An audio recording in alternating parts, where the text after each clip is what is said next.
When humble viewer graced to stream along with crazy of grizzlebees, along came this song. From when the red bear fought a silver-tongued devil, his army of bullshit at his word did they revel. They came after me with masterful deceit, broke down my IP and they kicked in my teeth, while the deaf and horns gave us mighty creeps, and so cried the twitcher, he can't be bleed.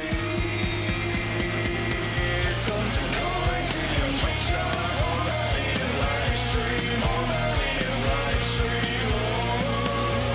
Tons of coin to your twitcher, big up the community.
We're here, it's an intro tape. Calm down.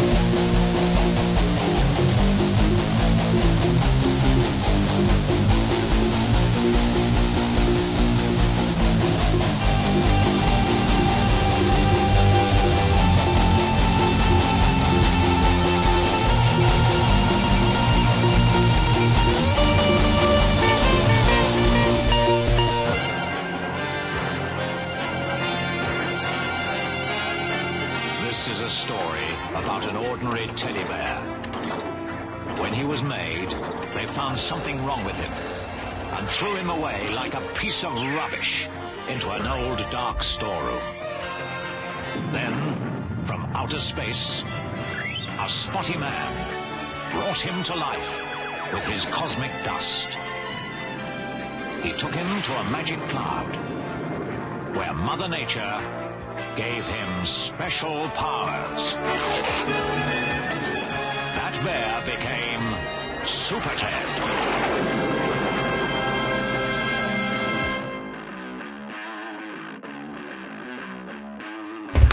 It says Twitch Real. We don't believe you. I'll tell you why. It's because we're here! The bear's in the building. What up? I ain't gonna cut to another camera, but fucking have that anyway. Cheers!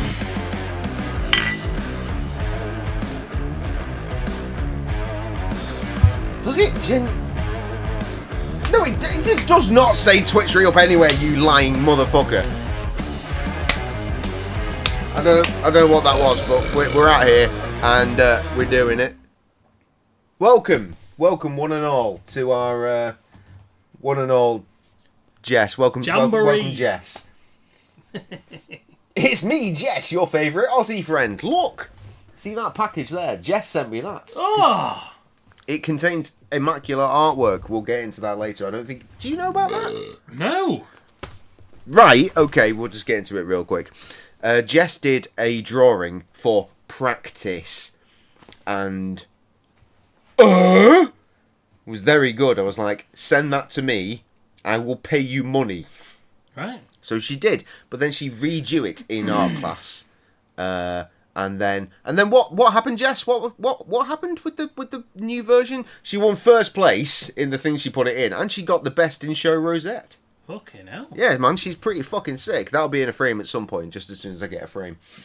The point is, serious artwork. And speaking of serious artwork, that is why we're here today, because once upon a time, 10 years ago, as we roll over to this very date, the 15th of October, the year of our Lord 2024. Back in the year of our Lord 2014, though, me and Krusty were busy rehearsing, ready to go out and do a motherfucking show. And that's why we're here, because it's the last time that we ever played. Hang on, what are you saying? It did on the opening screen. Check it. I won first. She did win first. Check on the opening screen. I don't know what she's talking about. And I'll tell you what. Preparation, as usual, is key. Because I don't have the video ready. Grassy ass bees. What's that? To be fair, we have spent an entire evening dealing with all sorts of nonsense. Mainly music nonsense. How do you spell Reaseheath? It's not even on the fucking picture. No wonder nobody came. I know, right? No one knew where it was. It was just like, there's a show coming. Like, where's the show? I don't know. I think it's Rease. It's alright, we'll find it. Oh my god. Reaseheath. Look at all this other live shit. Nobody wants to see that. Nobody wants to see it, but I don't want to see it. Hundreds of people have seen it. Well, literally tens of people have seen it. Do you want to see Gracious Bears play Surgeon Simulator featuring the Foy number 2? He will live another day. There's a pun there. There's a pun. I can hear the drug music. yeah, same. Wow. It's like Casualty. How'd you spell Reaseheath? Reas. Heath. No. Is there an E? Yeah, I think there might be an E. There it is! We got there. Right, okay. Ready or not, here I come. You can't hide. Harry Hill reference of the day. No spoilers. It's alright, they can't How see long it is yet. this? Oh Christ! Our Is it set's the about... whole? Is it the whole blog? Vlog, yes. Vlog. But you remember How it's long's our edited set? About 40 minutes. 50 minutes. Oh, and it's the whole thing. Yeah. Oh fuck! Why are you so... I don't know, because I'm just really anxious about old shit that we did. It's not... Well, I mean, it is old. But, I mean, this was the last time we played. This is the last time we put out music. So we know it's of high... We need to get that cat out of here. Who, me? It's only a matter of time before it shits somewhere, I'm telling you. You can't trust cats. Especially in this fucking office. Time, puss. Where historically, the cats have decided, I'm going to take a shit here. Come on, Stop it, cat. This is not your place to shit. come on. You want to go out, don't you? Come on. If you want to jump, you can jump. Anyway, hello, Nittle. What's the anniversary? The anniversary is twofold. The anniversary that we are currently addressing is 10 years to the day since me and Kate and the motherfucking G last played a live show together. We've not played live in 10 years as of today. Also, secondary is secondary. It really should be the main focus, shouldn't it? Yeah, but I think you're going in chronological order, so. Yeah, chronological order, it makes sense. 20 years ago, on the 15th of October, I lost me mumsy. She shuffled off this mortal coil. So that's why, like, when the opportunity was presented to us to do that show 10 years ago, I was like, really? That date? I think we're going to have to turn that down. And then I told my dad, I was like, oh, I just got off this show. And I was like, can't do that on my mum's 10-year anniversary. He was like, play the fucking show. Play the show, dickhead. Said, better words because he's a vicar and not swearing at me. So we played the show. And there you go. Where are the pyjamas? Under everything. It's very cold here. It's never cold in your house. It fucking is. You step outside that door, it's fucking well cold.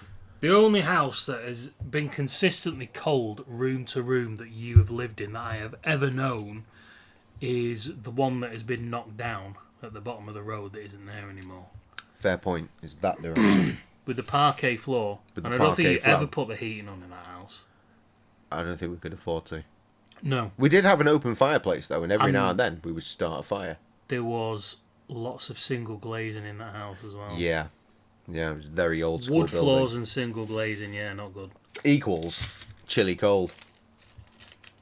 In fact, to the point, I remember, because I was married to the other one at that point, and I remember being on MSN Messenger.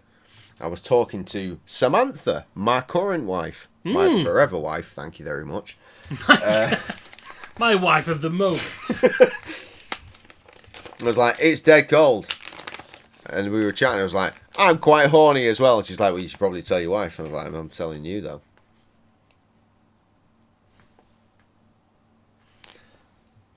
Right. And then she shagged me years later. Look, there's a joke in there somewhere. I was trying to Bro formulate got a the joke. 5-year Riz really going failed. on. I've really failed at trying to make something funny there. Bro got the cellar-aged Riz. Put it away for 5-6 years. Delicious. We've been having a wonderful evening, just in case you were wondering why the stream started an hour late. How did you like the intro tape? Because that's a song that we've not heard in about a decade. Children's dance metal, in case you were wondering. Oh, fucking hell, wonderful. Right, what's happening in the old chit-chat? Hello, cat. Hello, Paul. Where are the... Right, we lost those. False advertising. Also, I can't promise anything yet, but there is a chance I might be able to get one of your orders done before Christmas. Oh, okay. Because that's something I've completely forgotten about entirely. Hello, Ryan. Jesse's husband is in the chat now. Oh, hello. Everyone's hard at work. I'm not going to do it. I hate that joke. Meanwhile, back in the point. This is the last Bear show that we ever played at. There is an intro act. And I'm going to let the whole thing play out until I get bored of Dirty Vertebrae. If you go down in the woods today, you're sure of a big surprise. If you go down in the woods today, you better go in. That is my actual poster, just digitised. It is there. It is. Can you confirm? It's not a lie. With a GB. College, and we are doing a bit of a gig tonight, along with these motherfuckers. Bit of a gig, not a full one, just a bit. Amateur Dramatics. Ashby is around here somewhere. He's part of this little unit. We'll show you a little bit of them, and everything will be good. Trust, much love. You've got a beat on this as well. Rooty Tooty Fluty or whatever the fuck it was. Yeah, Rooty Tooty Flute, yeah. Rooty Fluty. With Bat Funk, who's really impossible to fucking find. I think the dude, that guy, the white guy in the white t-shirt there, facing away, I think that's Elif Funk? Can't remember.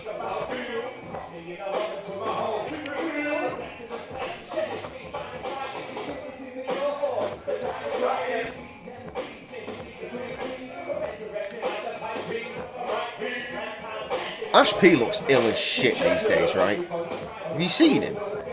He's gaunt. I've not seen him in a while, maybe a couple of months.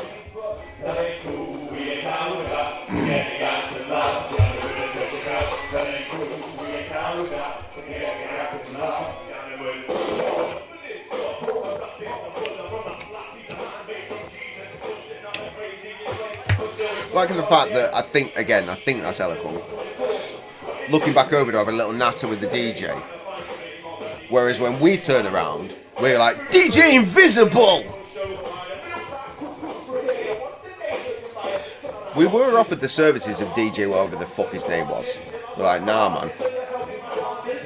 Don't want to lose any more of our meagre cut that we had to give half of to me dad for fuel. I don't remember getting anything.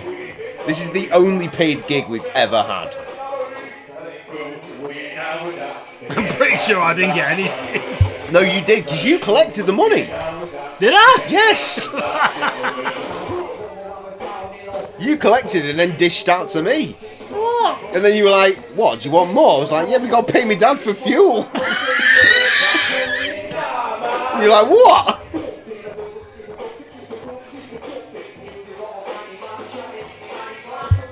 See, it's 10 years ago. All I remember of this gig is being in fits of anxiety because we were stuck in traffic. Oh my god, yeah. Me and my dad were talking about that literally a few days ago. And the time was fucking ticking away. And then by the time we got there, it was fucking chill as fuck anyway. We had bare time before Amateur Grammatics came on. But we've been given a time, and it was quite clear that we were not going to be there. We were never going to make it. And we were shitting it.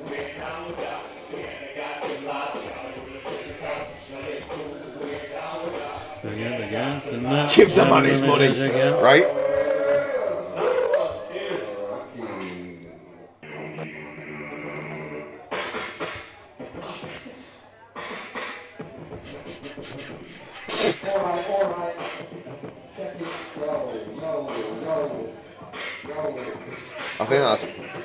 I'm pretty sure that's... It's a cross between Bat Funk and Ash P doing beatbox. No, it's just Bat Funk, isn't it? Yeah.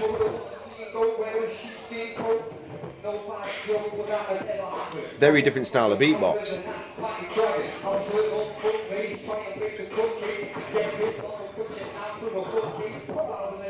You can't hear any of it because it's so muffled over the shitty camera.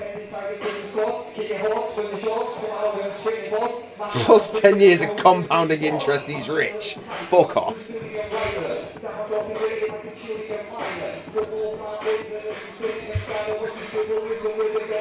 I want it. Do me a favour, just pop that in the fridge door or something. I'll get to it eventually. Yeah, sure, that's empty. Cheers. Cheers. Marvellous. Cheers, marvellous. Always leads to the devil.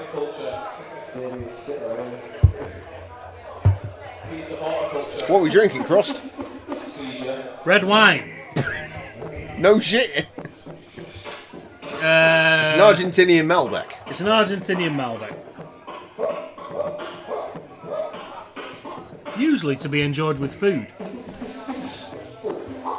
Food for the soul. Food for the ears. Food. Fighters. Having children legitimately. Yes. I'll tell you what, since you've been here, I'm astounded that you've not one single point gone. When's food? Oh, of course it. But I didn't want to take it for granted. Well, guess what? What? We're having lamb burgers! Oh, nice. I know you enjoyed it last time. Certainly did. But wait, it gets better. I'm going to do the lamb thing, but I need like an hour's head start on the potato. Okay. I'm going to do some very nice potatoes with shallots That sounds fucking fantastic. and a very nice seasoning. Please bear in mind that I don't need the size of your portion. No, but I'm going to cook it anyway. So I know that you didn't finish the lamb shit last time. No, we didn't. You take it away in a little carrier bag. Or just don't cook as much. Well, no, I can't check. I'm going to do all of the food because otherwise it's just going to be wasted Right, anyway. okay. So you can take it away with you tomorrow. Okay. And believe me, when you get a nice little portion, and a little. There's your beat. You made that. Yeah, I can hear it. The sound quality is dreadful. Yeah. Well, it's the old camera. If we were back in the that's how long ago it is. This is before we had a GoPro. Is it that one that's up there? The slender, the Sony. slender long boy. Yeah. Yeah. Kept as a relic of our history. You need a little glass box for it. Just pop it up there. Pop it. Well, I mean, it's popped there for now. Open the screen, but just keep it in a glass cube so it looks. We could put a little. We could put a little picture inside the frame. Yes. Of To us make it like look that. like. Yeah.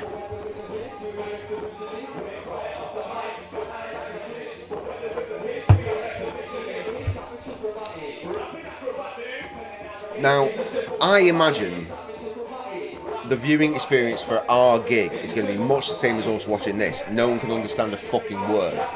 But I understand everything. Because we wrote the lyrics. Yeah. We know the songs.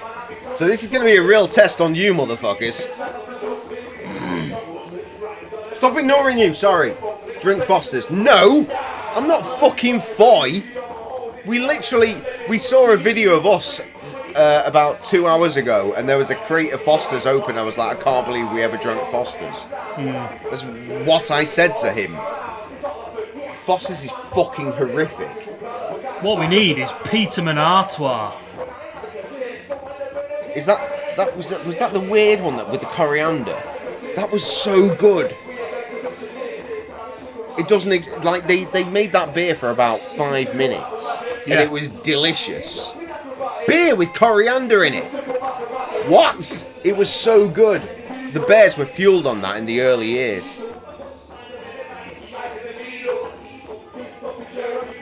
Anyway, 10 years later, Krusty wants his money. He took the money in the first place. That's what I'm saying. Then we get to the compounding. Drink Foster's, Australia's best. It's Australia's worst. It is genuinely Australia's worst. Next to 4X. Remember that? Oh, regularly drank 4X in the Ritz. Back in the day. About 90p a pint. Fucking awful. Well, because what you don't remember is that 4X was really, really weak. It was about 3.2 4X. Yeah. Why it was so cheap. Do you remember you used to get an 8-pack. Everything else was a 4 or a 6. And 4X used to be an 8-pack, and it was always 8 for a £5. Well, that's not a good sign. For many years. Well, back in the day, We're coming on. when you had a tenner in your pocket. Let's pause this so we can I'm do sorry, this. I'm not finished talking yet. when you had a tenner in your pocket, you could get 8 cans of Castlemaine 4X and a 20 deck of fags for a tenner. Jesus. You could get 8 beers and 20 fags for a tenner, and that would do you. Yeah, it would. It Yeah, 100% would. You would sit there, you drink your cold beers, you would smoke your hot fags, and it would be a tenner. And that same 20 pack of fags will cost you about 18 quid or something ludicrous like that now. It's insane now. And you can't even get Castlemaine because it was deemed illegal for being so bad. Was it? What? No. A joke, surely? Surely a joke, yes. It was deemed illegal for being shit. Yes, of course it was a joke. Fucking hell. Shut up. Pons. Oh, Christ. Anyway, so good we sent it around the world and there's none left for us. Real shame that is. Oh, yeah. Yeah, Ryan. I feel for you. So I made a mistake with Google. Oh, no. I was going to type in Castlemaine 4X. Right. And I just typed in XXXX. Good! It just looks like your Reddit. 4X is so popular. Have you had VB? What the fuck is VB? What is Carlton Draft? Oh, Victoria Bitter. I've had that. Okay, that's real. He knows it. 4X Gold is Australia's actual #1 beer. Bullshit. You actually still have 4X and you've got a gold version that is #1. Or are you actually fucking with me? When I say #1, mean most drunk. Well, yeah. I used to drink... Shut up. I used to drink VB back in the Eton Road days. Oh, Eton Road. We used to go into Alti and we went to the bar Uluru. All right, Crash Bandicoot's mask. Well, it's the Aussie name, the native Aussie name for Ayers Rock, isn't it? Uluru. It is. Ayers Rock rocks. There was a bar and they used to sell VB. Okay. That's when I used to obviously live with Kev and Stokes, and I used to have to drive into Alti at 3 o'clock in the morning to pick Stokes up. Christ. To bring her home. And she never once gave up that pussy, did she? No. Terrible. Terrible woman.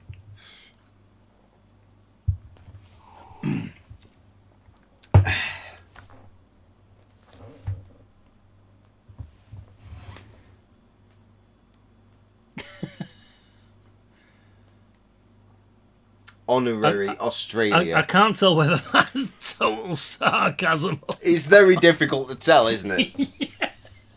That's all I know about Australia, and you got fucking spiders. That's it. Oh, I fucking love Shane Gillis. He's brilliant.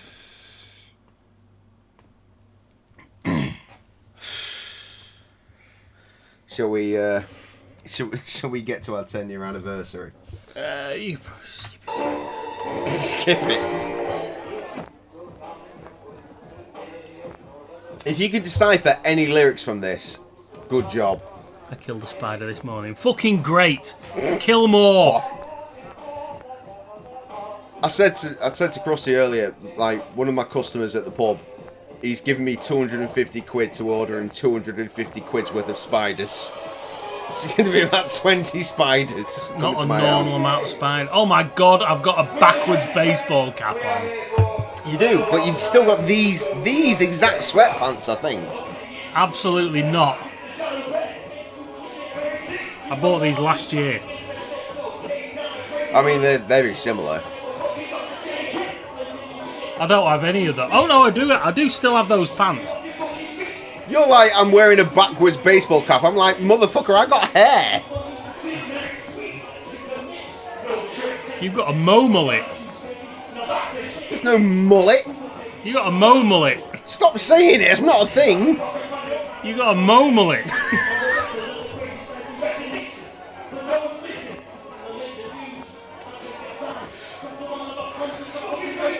classic Jay. It gets to my first verse and I fuck it up and you recover it for me. First ever gig that I say gig, my wedding, we played together. You fucked up your lyrics and I covered for you, poorly. And it was a big joke, Krusty fucks up the lyrics. But then every gig we've ever played since, I fucked up and you've covered for me. Silent assassin. Quiet brooding type in the background that knows everybody's lyric. I remember when we were playing this back in Eaton Road, obviously. And there was a guy there that no one knew who he was. And he was like, that's sick. We're like, cheers, who are you?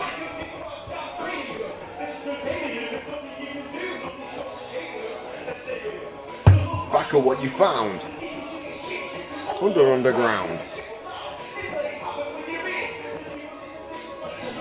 There's a fuck up. Just keep making noises. No one can tell through a microphone.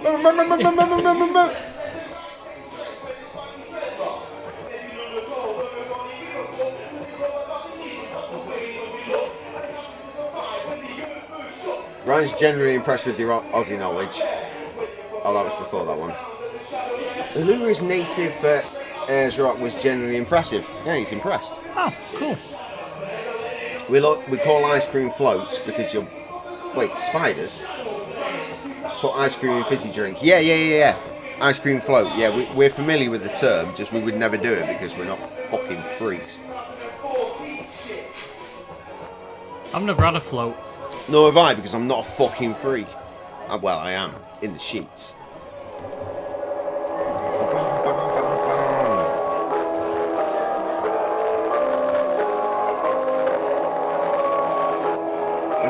That's called a spider. You're the weird. Planned for.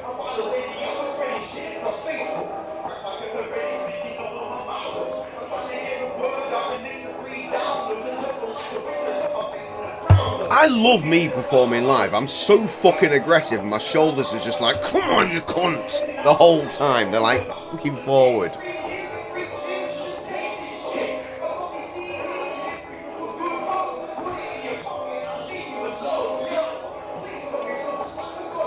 I don't have a beer belly. No. It's a long time ago, friend.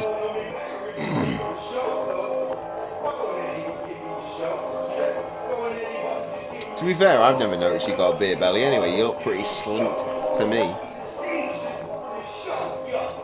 Baggy t-shirt, mate. It's magical, isn't it? I have been eating much more healthy this past month. Eating road? Yes! What have you been eating?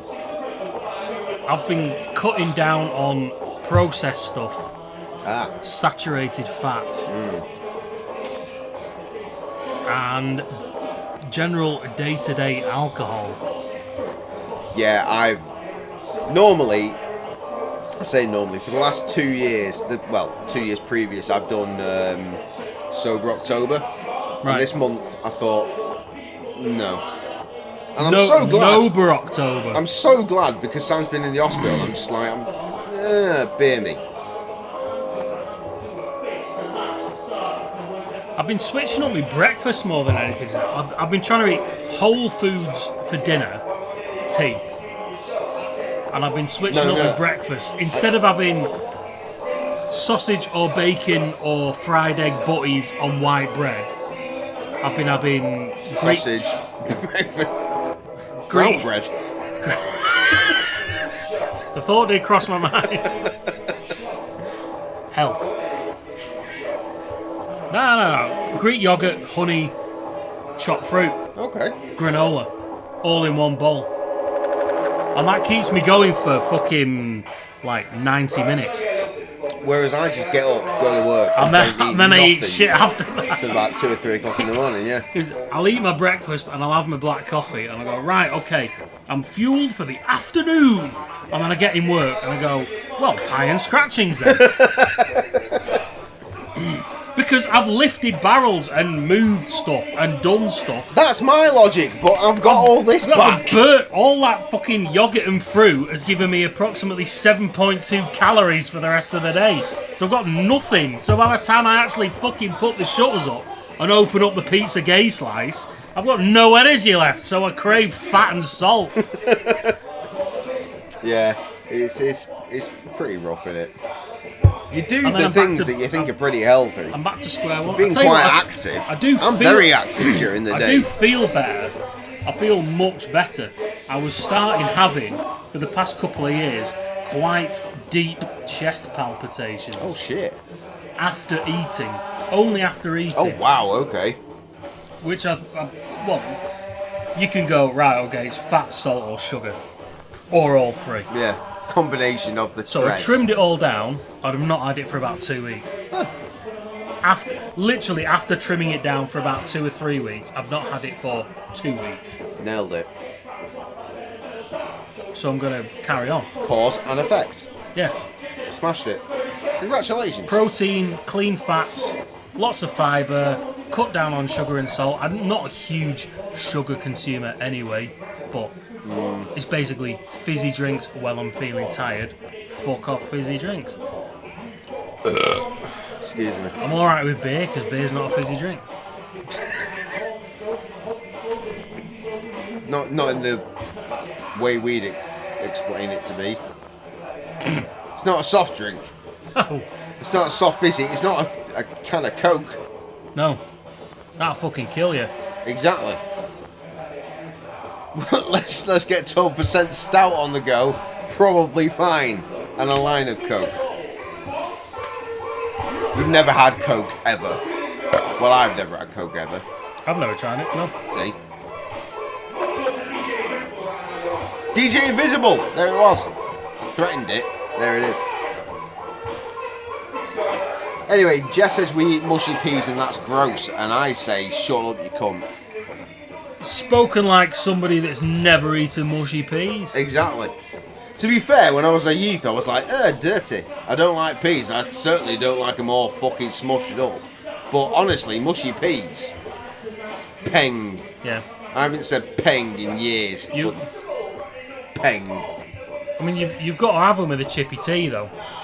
They don't really go with anything else. Fish chips and mushy peas. Yeah, fish chips and peas, yeah. Mushy peas. Mushy peas, yeah. Fish chips, mushy peas, lots of salt and vinegar. English institution. Yeah. You know, It- with your colonial works. overlords. You wouldn't really have it. You wouldn't really. Well, you don't really have mushy peas with anything else, do you? No, you don't. You Maybe, could. maybe a pie dinner. Oh yeah, pie chips and peas. Yeah. Some people do like a pie, chips, and peas. But again, that's I'm chippy not one of based. them. But That's it's a chippy. Yeah, it's chippy-based very meal. much chippy-based food. I don't even think I would at home cook sausage, mash, and sorry, peas. just as a slight allude to get back to the thing that we're supposed to be focusing on. That's pretty cool. That really hurt my hands. I've never clapped that fucking hard in my life. Fucking absolutely smashed the shit out of myself. Pee on yourself? I'd rather not. Well, that's what you told everybody to do. Pee on me, pee on you, pee on every bubble boo. Alright, foy.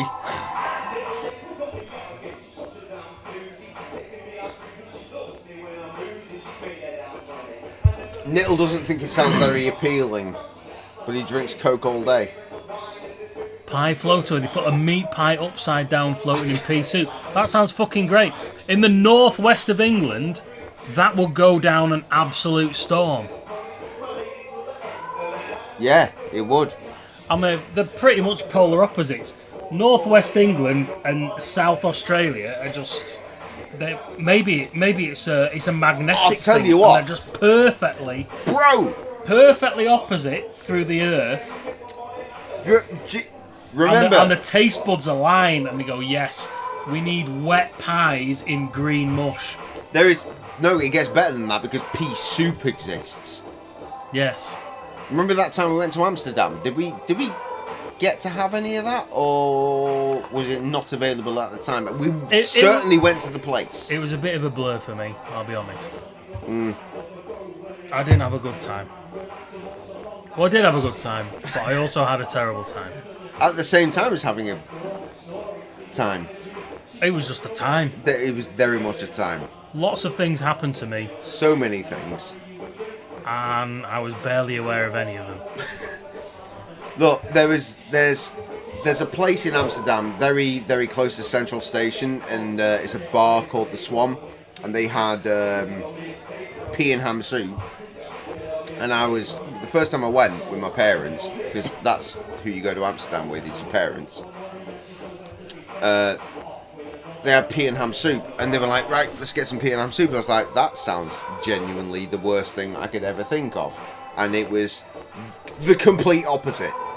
Pea and ham soup for the win. Freshly made out the kitchen in this little bar called The Swan. That name again, The Swan. Once upon a time, no longer. Wild.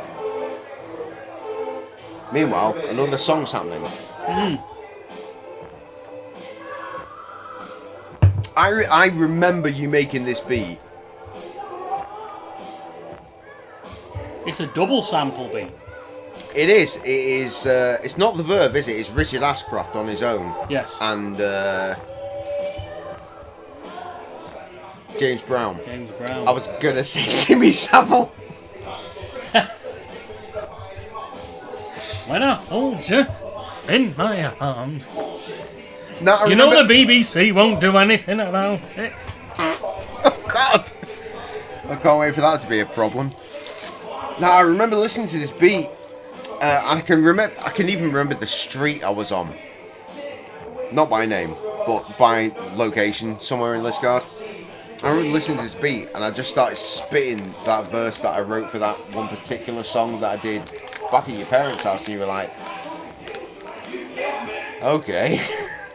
Get out of my house. It was like you're either gonna wanna, or you're gonna. It was a rough jam. The full. Oh God! No! What are you doing? Why? It's alright, he's there. You can just get it. I've got a mini vacuum to clean the computer. Krusty's just vacuumed up my tobacco from a. Can I disconnect this bit? Can I have it back, please? I want it. How does it work? Krusty! Well, it must just come out the end. It is. It's literally just. Fucking cunt! Why? Stop it! I've totally killed you, fuck! There's literally nothing. This is the most deep song we've got, and we're just pissing ourselves because you fucking around with what essentially looks like a fucking laser gun from the Jetsons. Put it on fucking full screen so they can see. Fucking hoovered his tobacco with that and then blew his paper and filter up.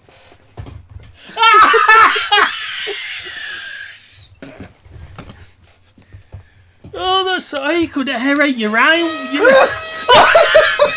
fucking dickheads.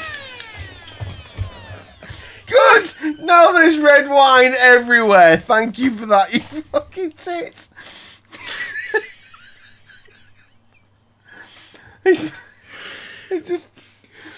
He just nozzled my red wine, and now it's everywhere. I didn't think it was. You know, you didn't think it through is what you didn't do. Bro, use that to suck it up. Oh wait, there's attachments. No! attachments. There's no liquid attachments. There is. No, there fucking isn't.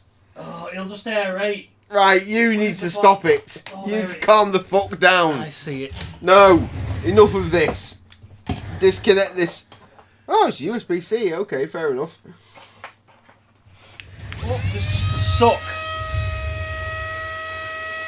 Fucking hell, look at it. Oh, that's quite sweet. My eyes, they're dry. Oh, great, I'm glad that I own this. And yet still, there's the rest of my cigarette in there. That's the bit I want.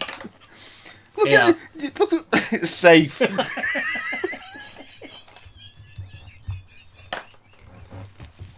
No! Put the attachments away. Nobody needs any attachments. What we need is a bit of tissue paper, which is readily available there. I've got it. Fucking hell, that's a bit of a turbo roll, isn't it? Yeah, man. We're turbo rolling out here.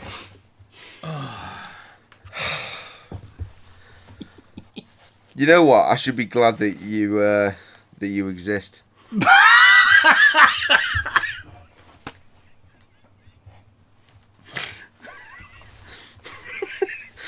No, there's justification. There's justification for a simple thing like this. Not. Oh, fuck's sake, my wife! Fucking hell! What? It's everywhere. Be fine. Well, of course it will be, but still. I'm grateful for you. Look at it! Look at it! It's all the way over here. There's nothing there. Bullshit! Well, it's not there now. I've just whacked it up, you daft shit. You're the reason there's a bog roll here. Unbelievable. What? Because you're always like, sniffy, sniffy, need to blow my nose. Sniffy, sniffy. Do you want to fucking rephrase that? I've never done sniffy, sniffy. Been a little bit congested, blow my nose. Well, now that you say it, I really want to blow my nose. See? You were the instigator of put a bog roll in your fucking office at all times so we can blow our nose when we need to. Because I'm a full fan of having a piss/shit bucket in the office. just one step closer. If I can subtly introduce the idea of a bog roll here, I'm a little bit closer to having a bucket that I can shit into. Or piss. Or piss. Oh Christ! I have no idea what the chat's doing. Hi, Trev. Trev says hi. Something about a penis pump. Portable Sivian, and hello to you too. Fuck's sake. Not today, thanks. Oh, he's gone off to go and find his fully stable Sibian. In the normie toilet. Christ. I honestly, I don't know where I expected this stream to go. So far, we've listened to none of the songs that we perform live, but we've certainly had them in the background. Oh, God, we're going to end up so fucking bollocksed after this. But you know what? If we're very lucky, there'll be a new record by the end of this evening. Or at least, hopefully, by tomorrow evening. Over 10... What I'd say it was over 10 years ago. We were supposed to release a remix record of well, obviously a bunch of remixes of the music that we made at the time. So we found all those remixes this evening, and we kind of want to actually release them. So there'll be a new Bears record tonight, a new / old Bears record tonight.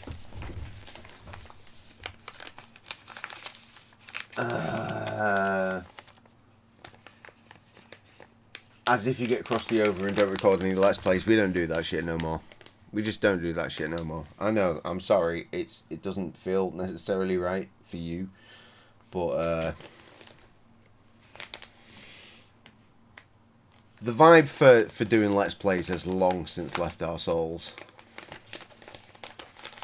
I know, I'm as sad as you are, believe me. Because I know that was a really good time. We had a really, really good time doing that shit. But at the same time, the amount of editing, I'm not sad that it's gone. Is that cinnamon toothpaste any good? Yeah, man, it's toothpaste, but it tastes of cinnamon. It sounds nice. Smells nice. I did smell it. But I'm quite concerned that you don't fold the bottom of your tube up as you use it. Yeah, that tube's been there for about 2 years. I went back to regular toothpaste. So it's not very good then. No, it's great. Samantha, however, was like, I don't like the fact that your breath smells like cinnamon. Right. Whereas I love the fact that my breath smells like cinnamon because cinnamon is fucking peak. I do like cinnamon. Anyway, I feel nice. Cinnamon dick wash, that'd be good. Oh, that's the end of the song. It's the end of the song. And that's the reason we don't play gigs anymore. Yo, it missed an entire song out. You had Black Pebbles or Grey Pebbles, one of the two. I think it was Black Pebbles. That was in the set list, and it just didn't play. Yeah, it didn't work. I remember that.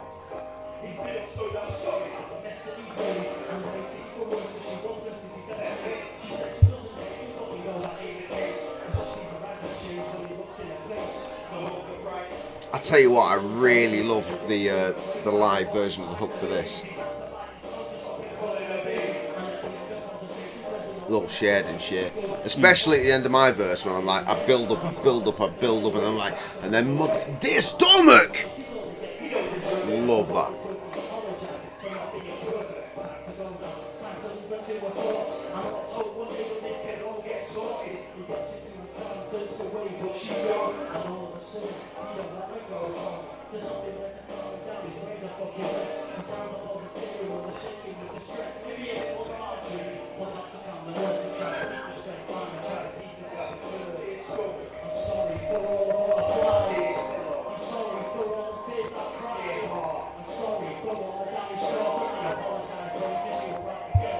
Dear camera, I wish you were in a better position.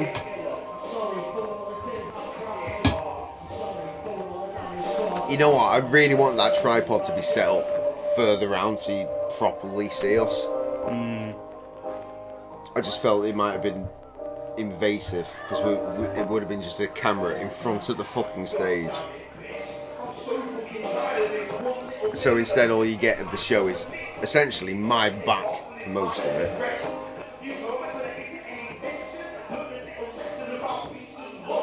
Whereas when we opened for Skinless Finger, actual Skinless Finger, some front shit, and most of that footage is lost to time now because it was fucking on the hard drive.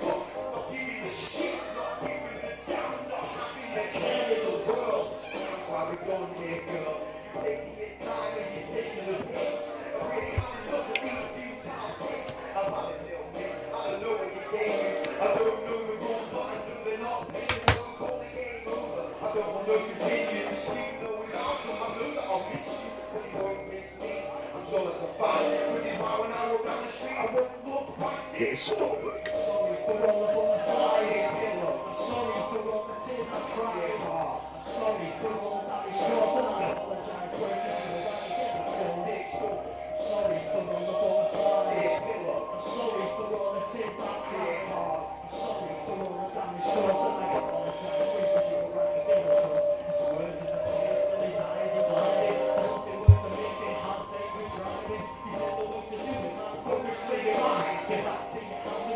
That would be fine.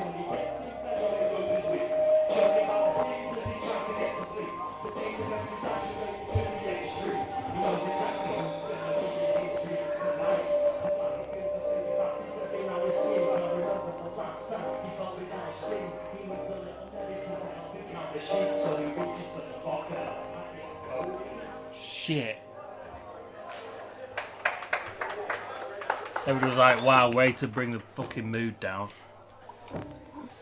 No one was paying attention to any little pricks.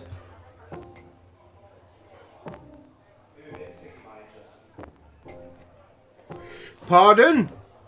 I mean,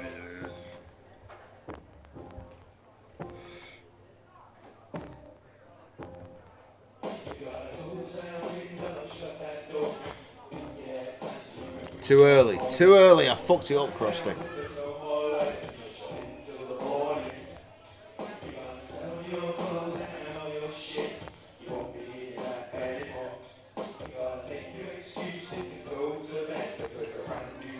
darling.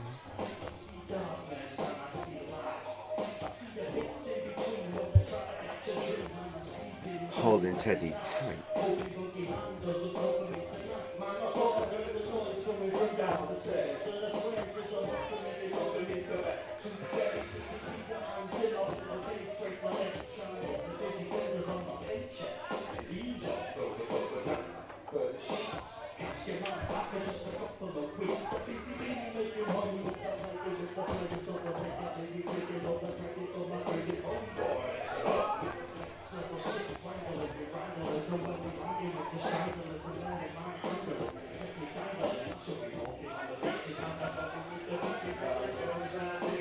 See, I'm sat here knowing every word. Do they? Can they decipher this? Is it clear, or is that just my memory? You won't be needing that anymore. Make your excuses and go to bed because I'm not too good.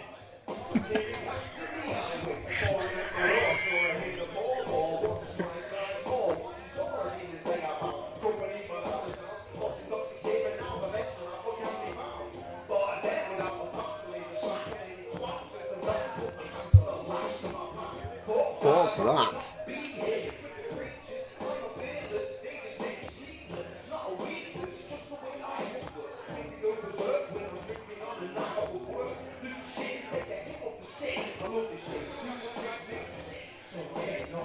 Makes me feel weird.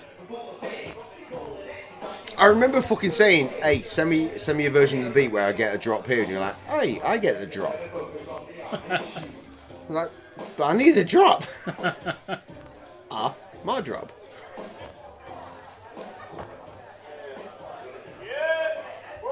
Oh. Ash P there in the background fucking yelling out.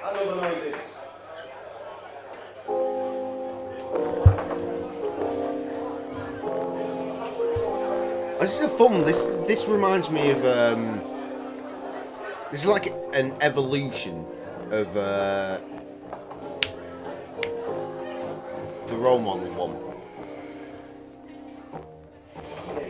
Out of my tree. I'm a tree. Yeah, because I have a brief vocal during that, where I'm just like, because the live version, Tom's tribute gig, I dropped to my knees and I was clawing at you while I was doing the vocal, and it was like a whole fucking piece. And Kev decided to film some women and then turn the camera off. I'm like, good job, Kev. Missed the best bit of the most theatrical bit. This song reminds me of that because I've got one piece in it. Well, because obviously it's a feature, but it's like just fucking straight to the point and blah blah blah blah blah blah bam.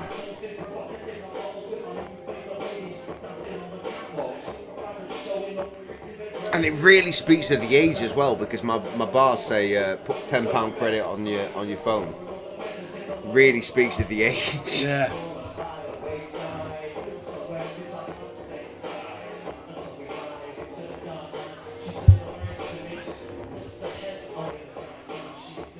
Boy. This again. My friends tell me what you gonna do when you wake up tomorrow. So feel so hollow when you ain't ever gonna have a night like this again. It's a good hook. Well written.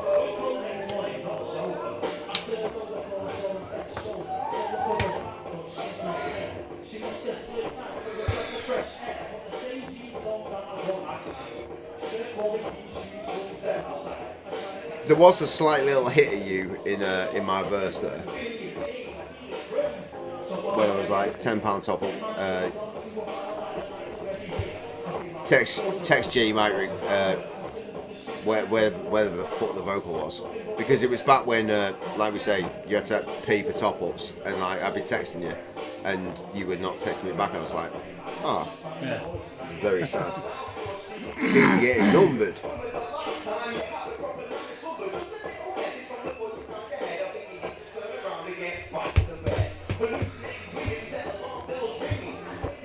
Did you not listen to the song, Jay? I was too busy fucking winning.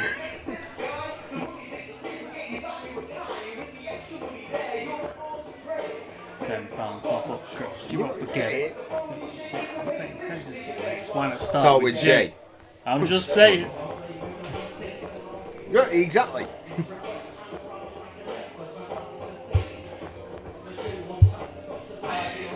That was a weird time. That obviously we'd reconnected for years because we'd already done a fucking record together, and then it just sort of went a bit iffy for I don't know, a couple of months. Nothing major. But that's why me and Foy started our own devices, because we were like, well, no one wants to play with us. We've been left to our own devices. That's the group. My God.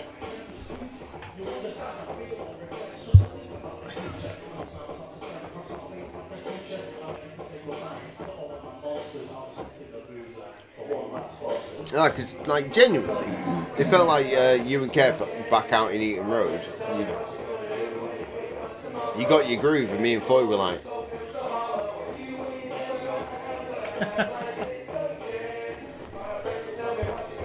Even though we were there, like, all the time, except for when Foy fucked off to New Zealand for about 5 billion years.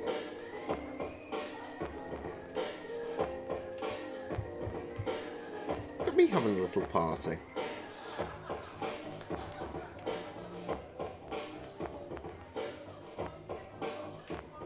How's Adam doing? What?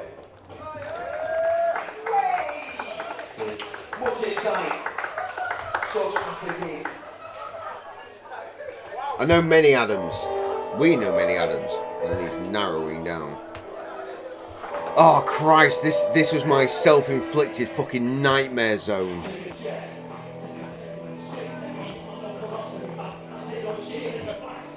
I barely remembered the lyrics for this.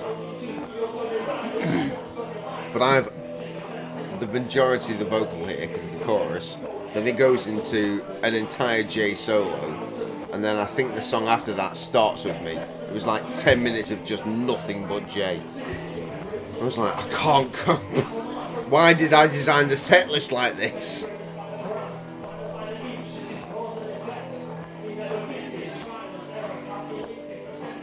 Oh, Sam, still in hospital, still terrible. I don't particularly want to get into it while I'm trying to have a nice time on our 10-year anniversary at the show. But I can fill you in later.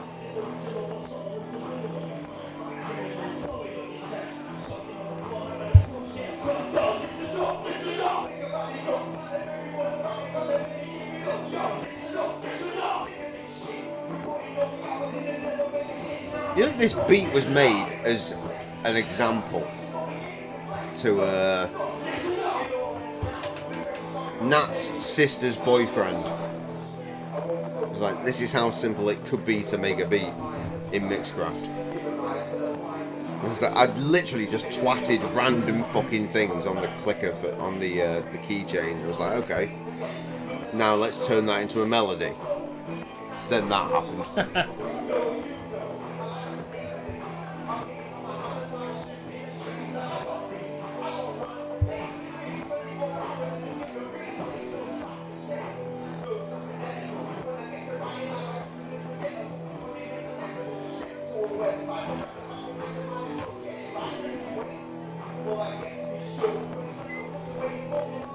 God, I wish we'd been able to like channel into the like the speaker system or whatever to get a live sound. Well, like a direct. Yeah. Be like, yeah, but you'll only get the beat and the microphone. Like, I'll take that because it's not like there was anyone fucking going, yay! Fucking put it in artificially. Well, that'd be the great thing for this gig. It just eliminates any crowd noise. So you can go, is everybody having a good time? And if you know his direct vocal, you know to expect no sound. So when there is actually no sound, it's like, oh yeah, it's fine. Oh, there peak. were loads of people shouting. You just couldn't hear it.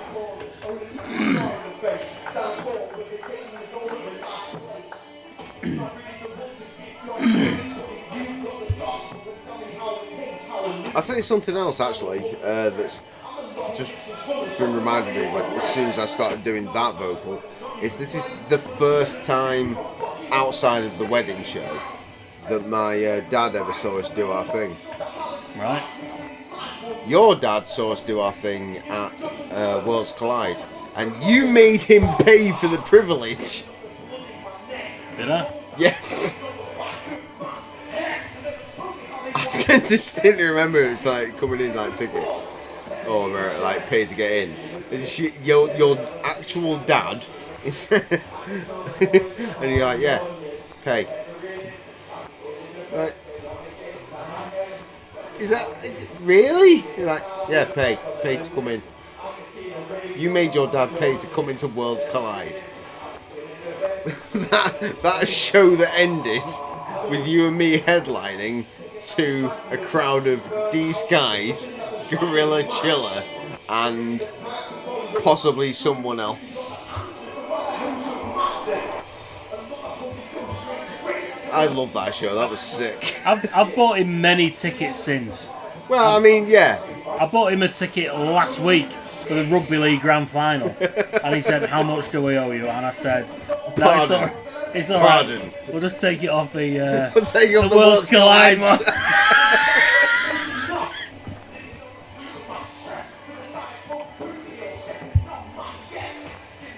I'll tell you what, mate. I've been working at the pub more shifts recently, and it's freed my life up so much. Like over the last few months, it's been phenomenal. Like we went out for my dad's birthday, and normally, and I hate to say it because it's true, but normally it's like, oh, let's go out for my birthday. I'm like, sick. So we'll go out for his birthday, and then he'll pay because none of us motherfuckers got money. But for the first time, like, we went out for his birthday and just I snuck away and was like, here's my collected cash that I've done with my side hustle. Bar job. And it was so good. It felt so nice. The best bit of it, though, was that I was like, I'll go to the toilet and I'll pay. And then he went over to go and pay. And they were like, it's done. And I was like, Yeah. here's Game Face. Ash's Retribution. Or Retribution? That's not the right word, is it? Resolution? Ash's I'm gonna fix this because I fucked it up the first time we did this.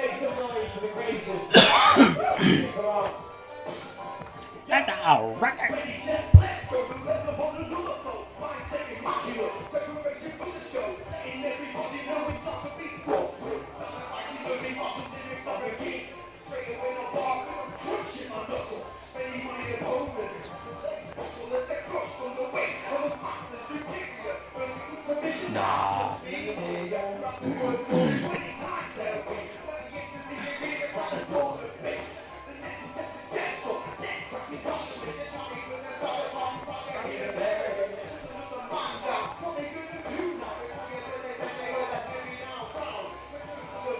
I could be saying anything. No one can fucking hear that. Nobody can touch me. See, I learned your flow.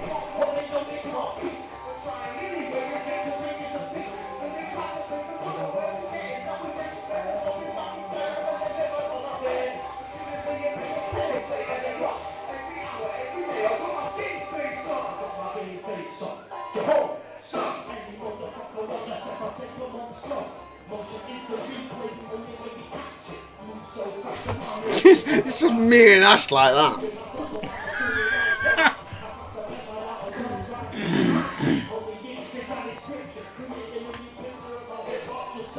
Check it.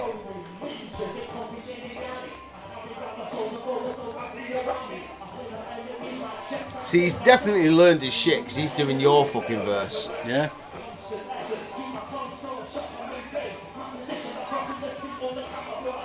I'm genuinely worried about Ashby's health.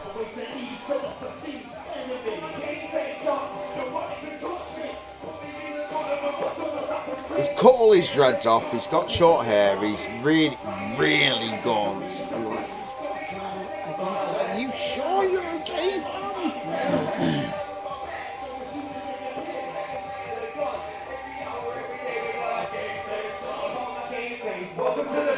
Little one. Is that really putting the vocal in there?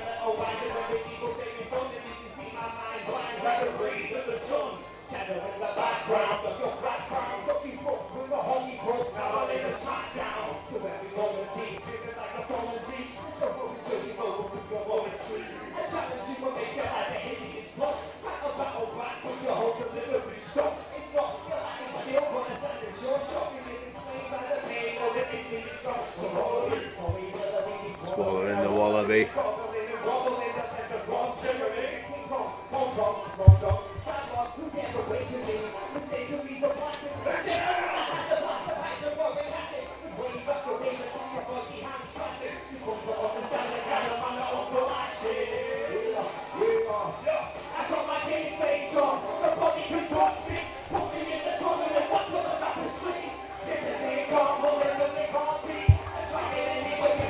Whole chorus as well.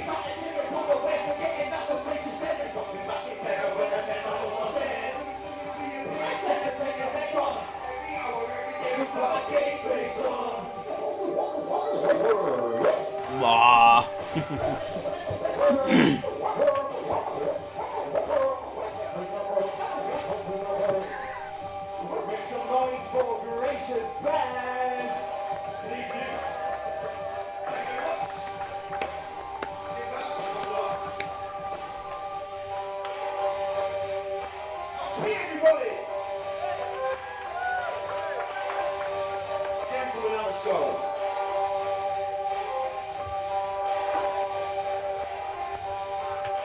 Probably should have made the outro to that beat a little bit smaller. Oh, I'd kill to know what I just said to you there.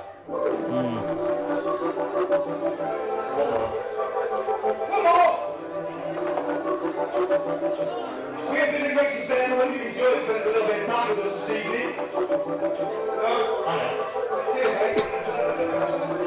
Come on!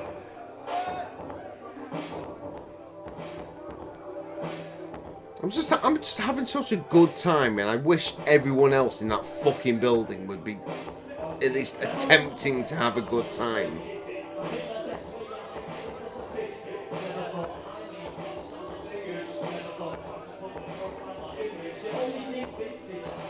Cheddar.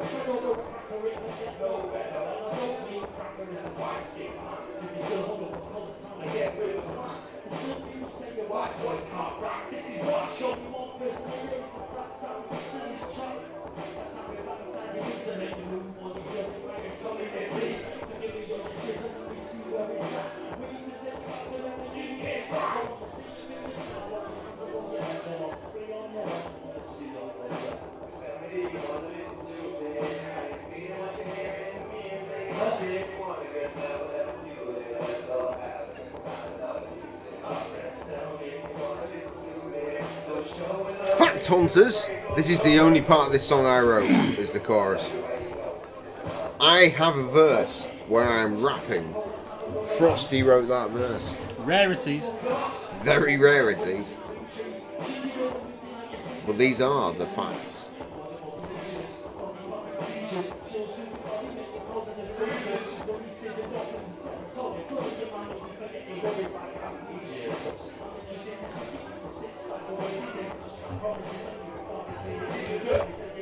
I think when we were on the stage there, we knew we didn't play as Bears often. But did we think it was the last time? No. I don't think so. 10 fucking years.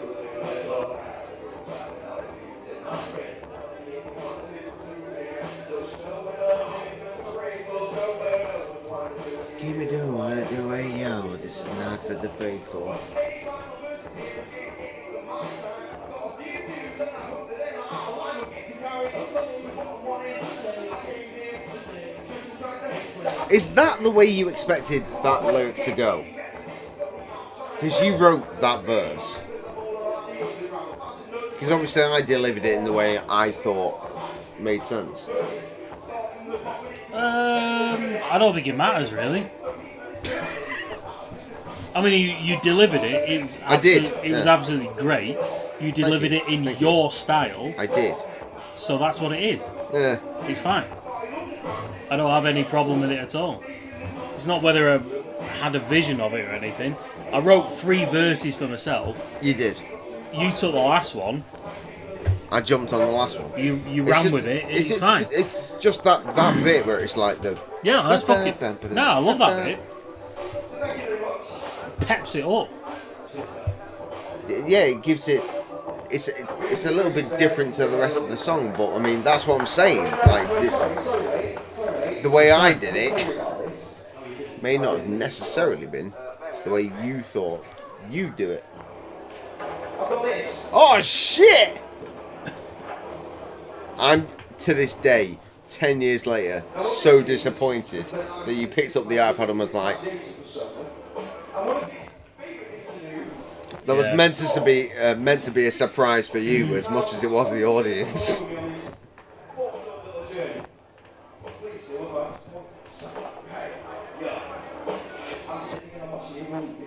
Happy for the time of my goodies. Wish I could touch your boobies. This is the max I could be.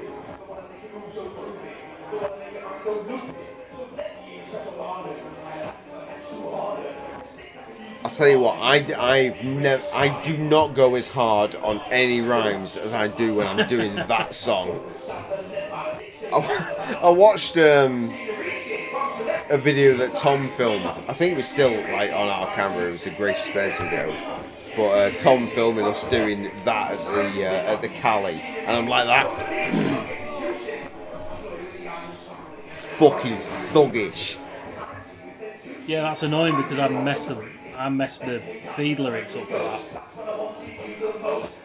What? Well, I helped out with that. One of those performances Yeah, probably 2 of them at actually. the Cali. Yeah. And I did some feed lyrics for you. I said, "Where did you see her?" But at the first verse, when it should have been at the second verse. Well, if it helps. You didn't notice. You just outed yourself. Yeah. Can we have some more? Can we have some more alcohol? Yeah. Good.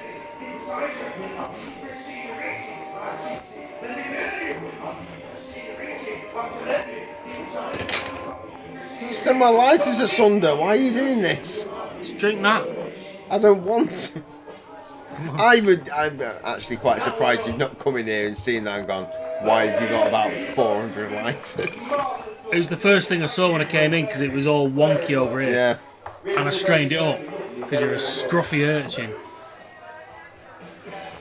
I mean, you're Jay. I don't question stuff like that. Smoking paraphernalia. This don't was the question. natural progression of Jay's tuck shop. Yeah. Anyway, our show's over. The man that uses a Zippo lighter No. for years now No. buys 200 fucking disposable. No. I literally pulled this out of the drawer and brought it back to life 2 days ago. I've not used this in like a year.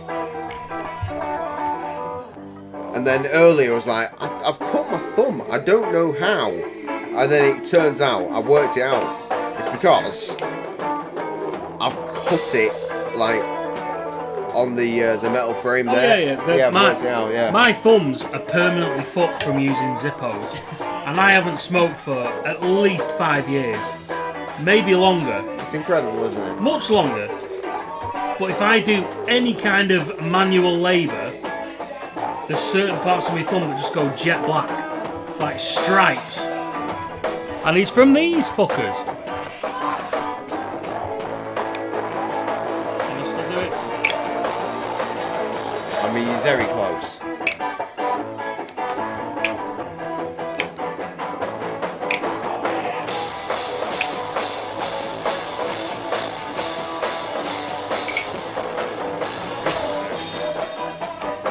Anyway, that was Gracious Bears Live.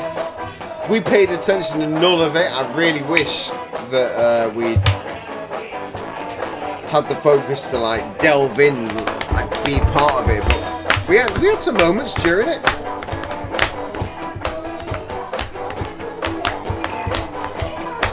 Burial. Absolute tune.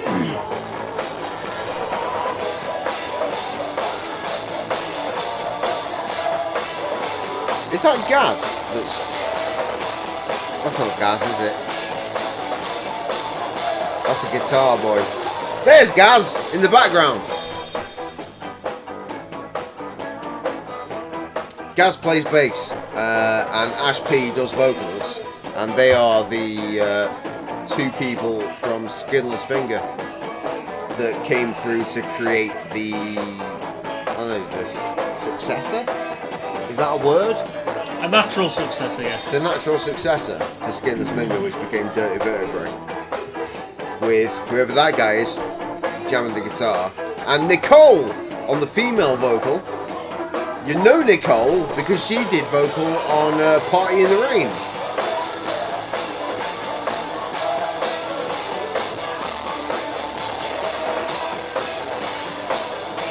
I tried to be funny with Nicole a couple of months ago. It was like, I'm like this old. I'm like, alright, my bad. She's older than us. Nicole, the lady singer, she's older than we are. Okay. It was just really bizarre.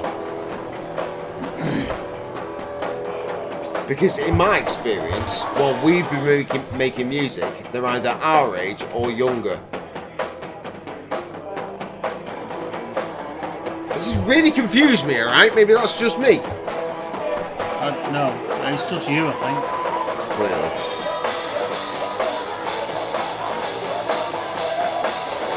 Either way, Nicole is sick. Big love, Nicole.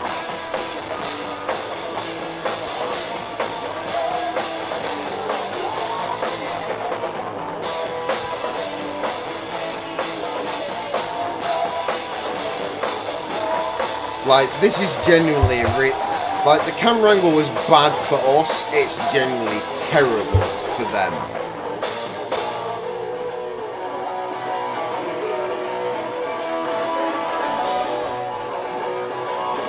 Both these songs are on regular play on the Tap playlist. Really? Oh yeah.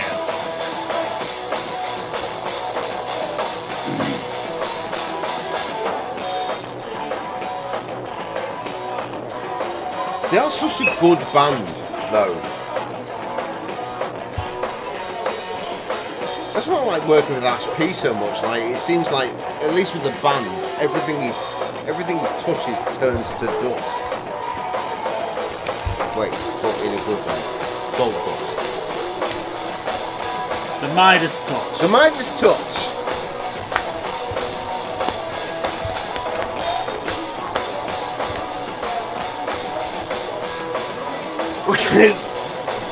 There's no vocals to be heard here at all.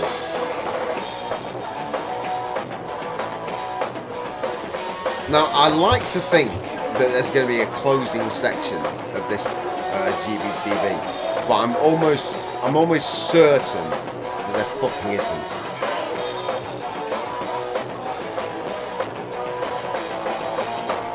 Love a bit of closure, like you and me, like, yeah, that was dope. Good show. Dirty Vertebrae killed it. Big love, Reaseheath College. Peace. Out fam. Out fam.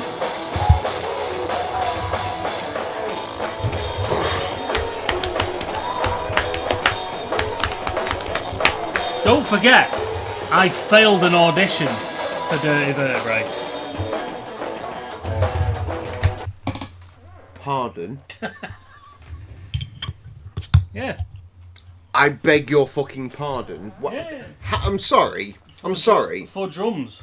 No, well, obviously for fucking drums, you Neanderthal. You are... See this tattoo? Do you see that? Hello. Yep. Yeah, do you see it? Yeah. Who's that? That's me. It is! Why have I never heard this? I don't know.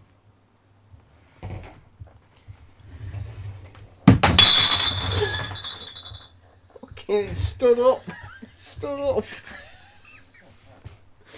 Unlike my drum audition. Right, no, seriously, I don't know this. What the fuck? I know, it just came to me then. You auditioned to... Good. That was your half one. Yeah, you auditioned to be part of... Yeah, they pick the guy with the beard that plays the drums. The guy behind the drums, almost. The drummer, if you will. Yeah, back when I had the Mini, when I drove the Mini. Fucking hell. Yeah, I just went for a quick blast. And we had a bit of a jam sesh. Were they like actively holding auditions? Yeah. Holy shit. Yeah, I was speaking to Ash because obviously he's basically the only person that I knew in the band, and I said, "Oh yeah, come down and have a blast if you want." So came down and we Ash is the guy that's like, "Yeah, man, let's go," and then Gaz is the guy that goes, I'm going to pay attention to everything. Yeah, it was a bit of a weird one. I completely understand why I wasn't chosen because I don't know. I played kind of just laid back, chilled kind of. You were playing Skinless Finger. No, I was doing kind of. I was doing that when I think what they really wanted was like the stuff amazingly that they went on to write. I think they wanted something a bit more balls out, and I just kind of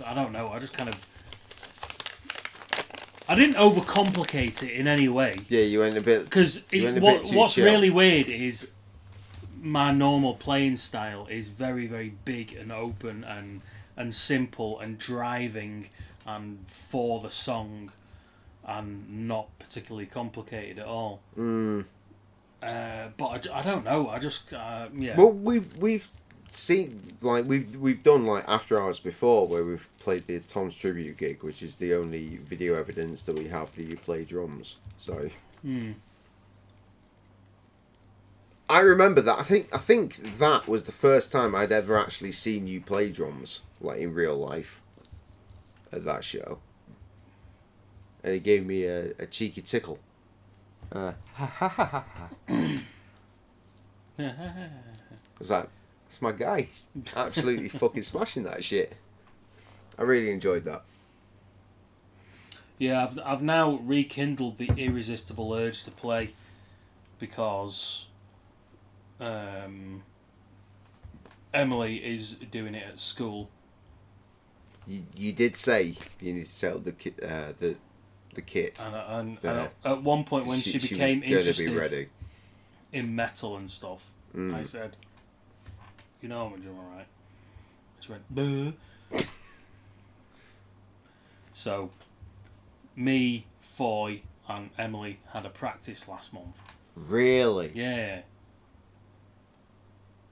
Which was very, very kind of... Me and Foy basically went, right, okay, we've set up, and this is all dead exciting and everything, now he's help. And Foy knows a guy in Salford that's got his own recording studios, but with rehearsal space and stuff like that. Right, we'll get a super cheap room. It was 20 quid between the two of us. So we went in and we set up everything up. Right, okay, just like old times, with Emily with us as well, of course. And then we just sat down and just went, well, we're kind of unprepared for this, and we've got a 14-year-old girl sat there.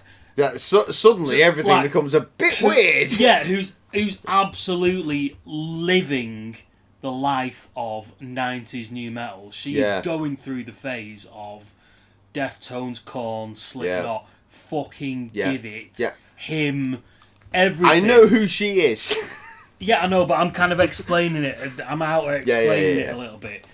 And me and Foy just went, well, we've kind of been there and done that, and I don't know, do you want to do... I don't know. Well, you're going to have to do it again, Yeah, surely. well, so we did a couple of bits.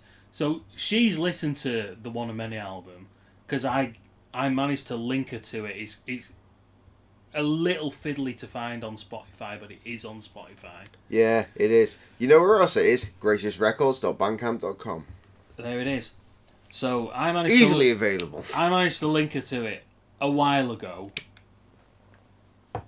and so that was something that we could mutually appreciate, because obviously me and Foy could play the songs Because they're your songs. yes, and M could recognise them, so it was quite engaging for the three of us. And then I also said to M before we actually got to the practice session, I said, like, at any point, if you want us to just bugger off for half an hour and you can have a blast on like a proper proper kit, Yeah. a set up kit, because she's got a kit at school and it is a jar-gas kit from what I can gather. It's your standard basic setup. We started shit by going into the basement at Johnny Roadhouse. We did indeed. So We did. I've taken her into the basement. a Johnny Road. little sit down kit in the basement of Johnny Roadhouse, not too far away from having the kit elsewhere. Yeah. Just do the thing. Yeah. So the first practice session was all right. That was what we were referring to when we left Foy's the other week, and you and Kev looked really confused when me and Foy said, "Oh yeah, we'll do it another practice at some point." Right. And I caught a glimpse of you both, and you were just like, "Fucking what?" I'm sorry. Is there another band? Yeah. That's what it was referring to. If there was any confusion, and there was absolutely no secrecy, it was literally just a jam, which was really good fun. So at some point, Foy and I are going to do it again. We're going to agree some songs to learn beforehand so we can go in and not waste any time. Because you're paying 20-25 quid for a couple of hours. You kind of want to make it pay. Yeah, unlike that time. You want to get in and thrash some songs out. The last time I was in a fucking rehearsal studio with you guys, where you just decided to make a totem pole of yourselves. Oh yeah, well that was back in the day when Nonsense. when it was 20 quid for 4 hours, Ah, yeah, that's a subtle difference. and now it's 20 quid for 2.5 hours, which isn't a bad increment over the years. Ultimately, though, how did she get on? Well, this is quite funny because we left her to it, and we said, these rooms are soundproof. And then we went next door to the tea and coffee making facilities. Okay. I think I could see where this is going. And the rooms are not soundproof in the slightest. At least the room that we were in was not soundproof. So I could hear her very, very clearly. Although I don't think she knows. No. So. And it would probably destroy her to know that, right? No, it wouldn't destroy her, but just because she's self-conscious. Yeah, she's very self-conscious about it. She's still learning everything about it. So I think it helped to just say, "Oh yeah, we couldn't hear a thing." Whereas actually, me and Foy critiquing of One of Many background. fame was sat having a cup of tea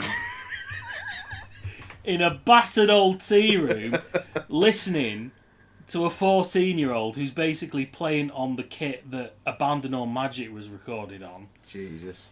Sipping our cups of tea, going, not bad. It's alright. Yeah, it's a bit loud, though, isn't it? Oh, God. It's awful loud. Drums always confuse me. I tell you man. what, it's nearly 7 o'clock. I need to be going home and having me tea. Fucking nearly shit myself then. We're not that far in the night, are we? I need to put those potatoes on, though, if we're going to carry on cracking on. You will look silly in them. But you will eat them regardless. I'll eat something. You will.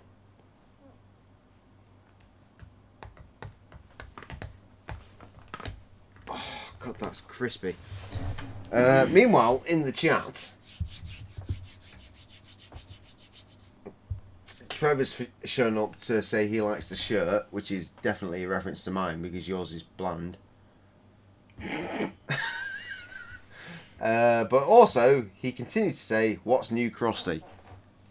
I feel like we've pretty much covered that. Yeah, we've covered all. I'm going to go for a piss. I'm going to do some incredible things with potatoes that you don't even fucking begin to understand. But, again, the potatoes... an hour for those before we can even touch... Good, and it's 20 to 3. The lamb element. Do. You did one joke, I did the other. Jay's eyes are going. They are. There's two of you. We've not even touched the strong beers yet. We've not done strong. We've not done gin. No, we've not. Oh, for Mumsy. Yeah. Right. Okay. Prioritise. Yes. Prioritise. I'm gonna go for a piss. That's a priority. Would you like me to slap you? No. Can I do it anyway? No. Oh. Give me a cheeky stroke. It's been a while since I've had the touch of a human. Go for a piss. You fucking animal. Okay. Right. I'll piss. Piss. I will prepare. Piss. I won't prepare piss because the piss is ready to go. I'll piss. I'm going to piss. I'm going to do something with potatoes and then I'll be back. You entertain Trevor.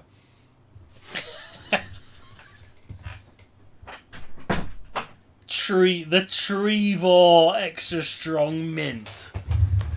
It's just me and you, sunshine. Hi.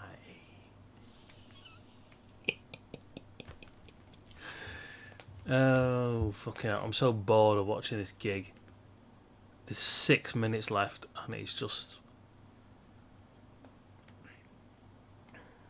It's 6 minutes left of a 10-year-old gig. Let's fast forward to that picture of me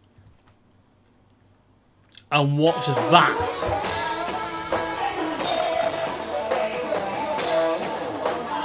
Oh.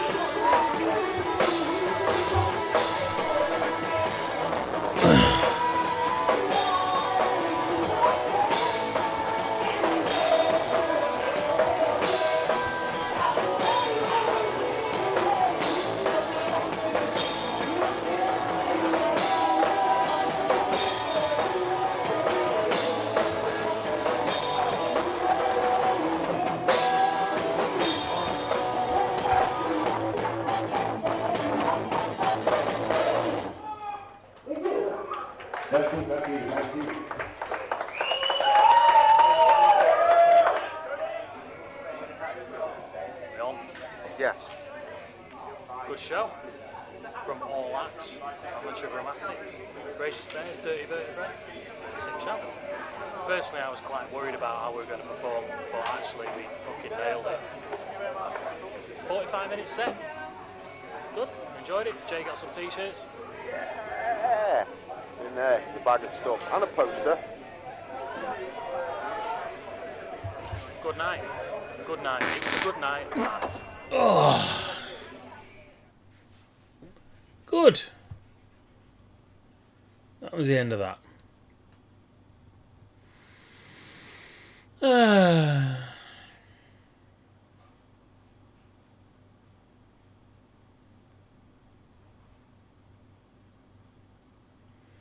Something that Jay's saving to watch.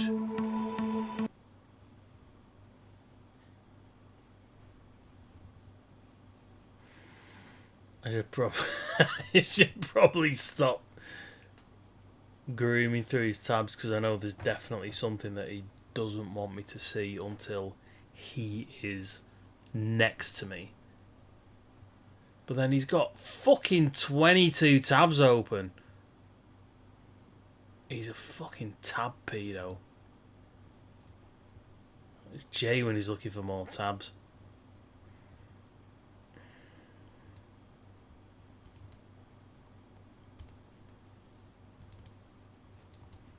Go away.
Shock value shook me off. Adrenaline like a rookie cop. Can I turn the siren on, please? Never before have I been so secure with my reactionary inability. And she's killing me again. It's the same old tale. I've been murdered a million times, but somehow I keep coming back to life. The same mountain I continue to climb, and I'm not as confused as I am considerate. Back and forth between my cigarette and her clitoris, working on both like it's nobody's business. Such an odd way to gain God's forgiveness. And all of my friends believe I should forgive myself. They insist that I've done nothing wrong, but I'm not convinced till I finish every bottle on the shelf. And I've run out of reasons to write my songs, and all of her friends think I'm holding it back. It's beautiful, but they don't know the half.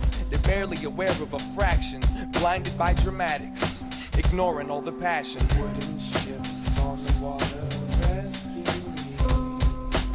Wooden ships on the water, rescue me. Wooden ships on the water, rescue me. Wooden ships on the water, rescue me. Clash of the titans to balance the excitement, challenge the enlightenment and flash my vice grips. Maintenance man, keeping faith in my plan. If it's possible, I'll fix it, and if not, then I'll kick it. There was a time when I would follow it into a storm, and all I wanted was someone to keep me warm. But now I'm torn by my tolerance, I fight with my head. I don't need to pollinate a flower that's dead. And everyone I've built, I've watched wilt, and everyone that has built me is killing me. And as much as I love her, neither one of us should suffer. So I'ma glue both the wings back on and watch her flutter. Fly, butterfly, don't cry, shut your eyes. Gonna watch each other die before we give it another try. Hover, little hummingbird, dart through the sky. I've been under the thumb, it's no wonder I'm still shy. Hunger, onward with my desires. Learn the hard way not to play with fire. From a comfortable distance I'll admire, because I've gotta take a break, I'm exhausted, I'm tired. Hunger, onward with my desires. Learn the hard way not to play with fire. From a comfortable distance I'll admire, because I've gotta take a break, I'm exhausted, I'm tired. Wooden ships on the water, rescue me. Wooden ships on the water, rescue me.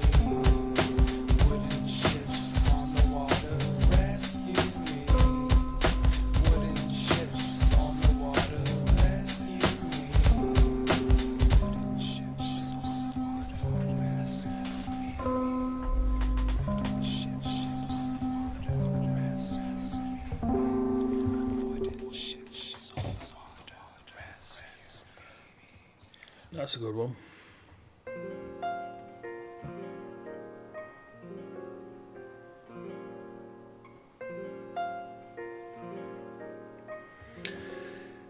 Nothing's that new, Trev, to be honest. Mate. Cracking on with cracking on. I'm tired.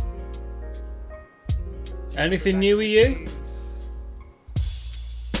So I'm leaving, stop pulling on me, and please stop screaming. dreaming. Eventually, maybe we can make it through a whole weekend without the anger steaming. Strangle that demon. I'll call you in a couple days. I've always been a fan of sun rays in subtle ways. Go find a fuck for your opinions, and by the time you get back, I'll be finished. And she still continues to grimace. But baby, I'd be living large if it wasn't for the cover charge, and I'd be living good if more of them understood. Before you lose it and your words get abusive, just remember I wouldn't be shit without my music. I don't quite get what you mean, mate. Closing on your baba's house.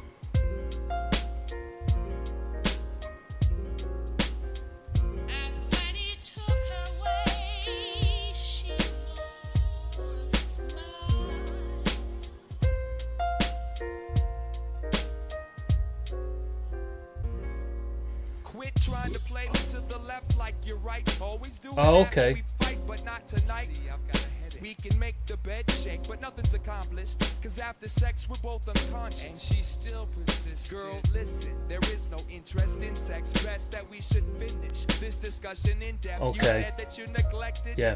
And now you're That's threatening yeah. to That's what I threaten to gathered pack your from that bags and first steps bit. to teach me a lesson. Well, if you're looking at the Yeah. front door, what Mixed you find the emotions. front door with the hardcore seduction bit. Ain't even listening.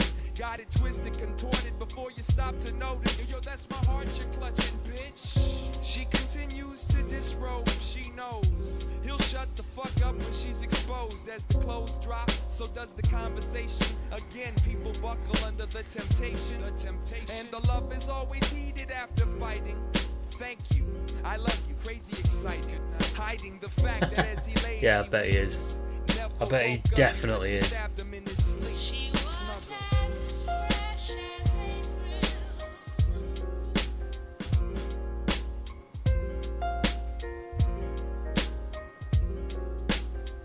And when he took her away, she wore a smile.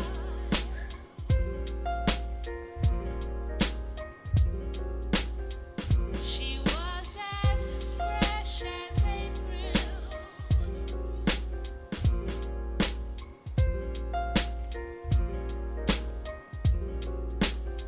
And when he took her away, It ain't how you die, it's how you breathe. It ain't what you take, it's what you leave and conceive. What you got is nothing if your soul don't represent it. Present it. It ain't where you're from, it's where you've been. Hey kid. yo, Slug, I used to know this girl named Dawn. Back in the day, she had love and everybody was fond. See, Dawn was the bomb. Her attitude, it was calm. Her heart was warm. Though with the wrong people, she tagged along. Now she's gone. Dawn passed away. She kicked it with this kid named Andre.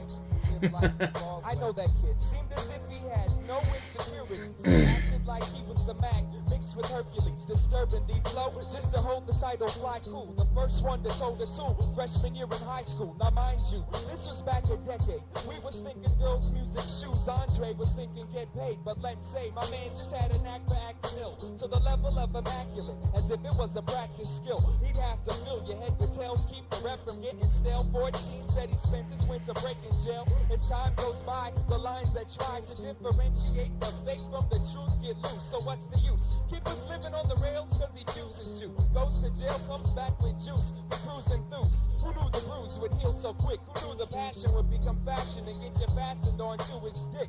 You might as well have let him penetrate. The situation shook me. Looking at rookies that try to emulate. One sets the standard, the weak randomly follow. Space ain't shit, some kid will take your place tomorrow. The cycle never stops cause you can't recycle styrofoam. I still see Andre nowadays, he fucks with Man, they microphones. lie. It ain't how you die, it's how you breathe. It ain't what you take, it's what you leave and conceive. What you got is nothing if your soul don't represent it. Present it. It ain't where you're from, it's where you've been, kid. They lie.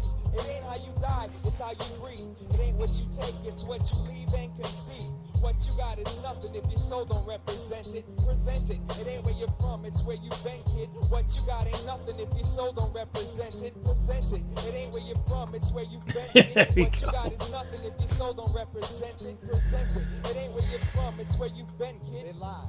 It ain't how you die, it's how you breathe. It ain't what you take, it's what you leave and conceive. What you got is nothing if your soul don't represent it. Present it. It ain't where you're from, it's where you've been. But the sun will come out Tomorrow. and you can bet your bottom dollar that Tomorrow. there'll be someone that's smarter than me and smarter than me and stronger than me and lasts longer than me. So check my fate, wide awake but feels like I'm sleeping.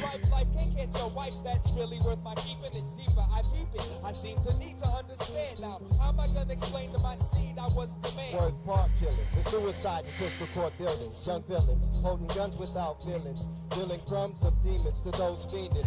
Do you get a seriously cold weather where you are? The fan hit the shit, but when the shit hit the fan, that was I wish we could get decent fucking cold weather over here. We get the most depressingly moist, temperate weather. Every so often we'll get an extreme.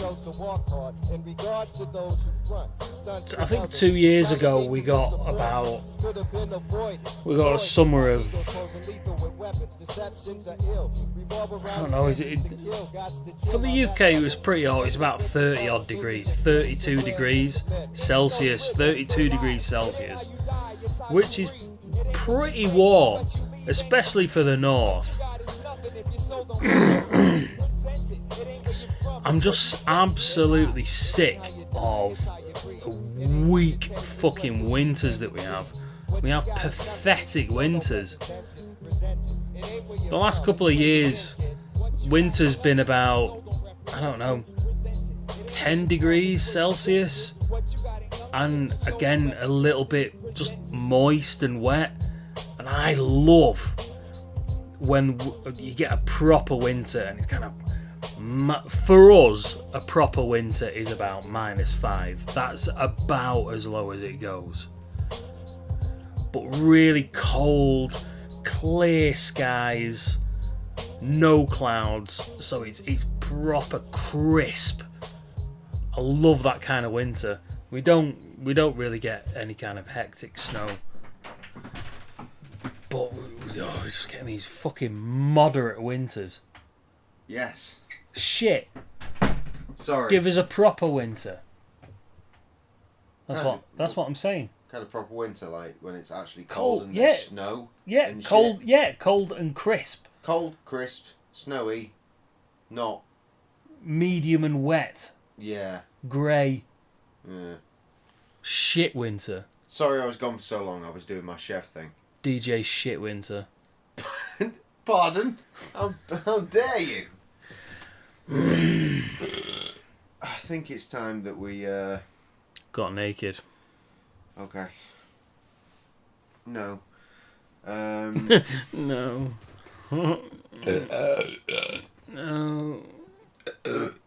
No. We should probably have a gin. I was waiting for the vomit on my back. I'm not going to throw up on your back. Spoil sport. Okay, let's have a gin. I did get a lemon. I'm not sure. Good. I've done the ice.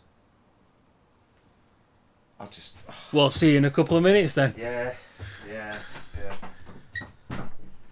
That's a good washed song. my hands, but I'm not sure if I just washed all this shut up to the sheet. I'm sorry, I just clicked on something and an advert happened, so I can't hear a damn thing. M Gallery Hotel Collect. Wow. Oh God, we're doing that kind of stream, are we?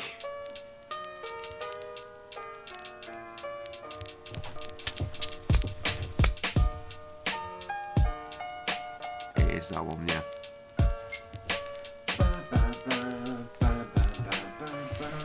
I don't. Meow, I need meow. the clutch. Yeah. I wanna follow the footprints across my lover's stomach. I wanna call out a name before I plummet. I wish I had a map of the terrain so I could step around the landmines, avoid the beasts under the bed that breathe they bad times. I wanna find these here so-called treasures, the pleasures, the trinkets, the never-ending weekends. Acknowledging yet I'm still just a piece of the sequence, but seeing these different footprints got me needing to show my weakness. The timelines, the time zones, I cross them with my eyes closed, memorize the landmarks and learn the cycles, the weather patterns, how the seasons affect the east and the west of each region. Learn the cycles, forget about the fact that many trails have been tracked. Maybe it's a plus that there's a path. If this was some uncharted land, I'd have to be a smarter man, willing to travel the farthest to unravel the harvest. The natural resources are unlimited. Exploration only requires some desire and initiative. Take your time to find the right way to climb. Minus 20 is pretty serious. I've been in minus 20. It's pretty serious. Not here. Is when I went to Russia. I've seen you in that. Yeah, that was about minus 20. But it was fucking clean. It was stone cold clean cold. And it's different. It's dry cold, not wet cold. Wet cold is horrible. Well, we speak about this when it gets hot and the humidity. It's not the same thing. Yeah, yeah. Anyway, there's no ice, but we've got fresh lemon. It's fucking delicious. And also, as we've established, it's not a classic gin glass, nor is it a tall glass, but it is a glass. All the same.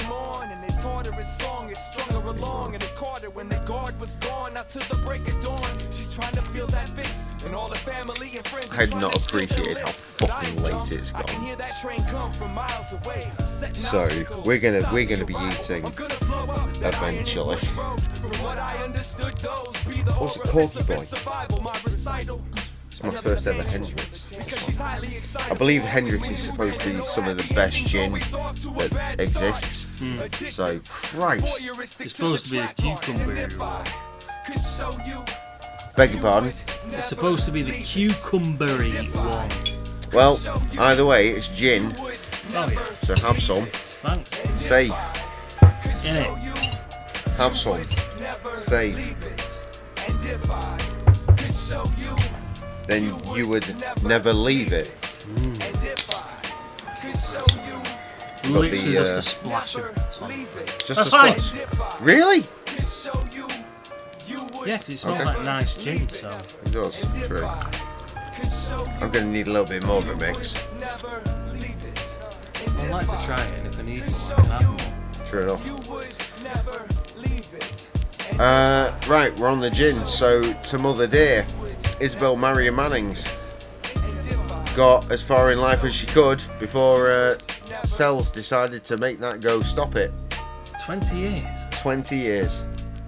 To today? Well, since midnight rolled over, yeah. 15th of October. 20 years ago. Down. Right? Crazy. Mother Dear. Isabel.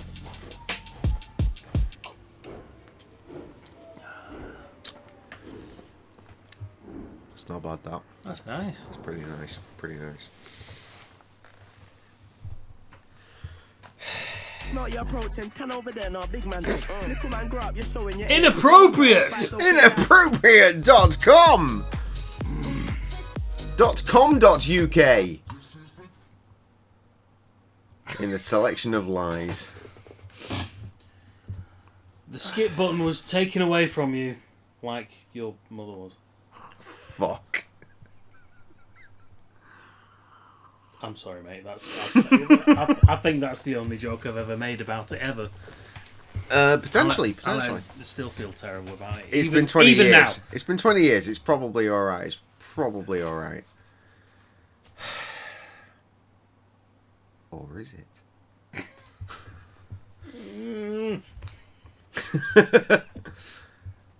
Where's all the old shit, though? Like, I remember this. I remember this thumbnail.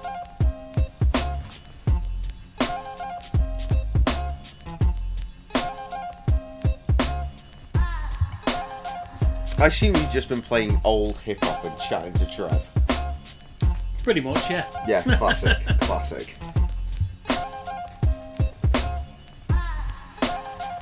As I walk through this cluster of people that I look upon as buster, I continue to keep one of my 17 years ago this was uploaded, and most people would think, shit, that's a long time.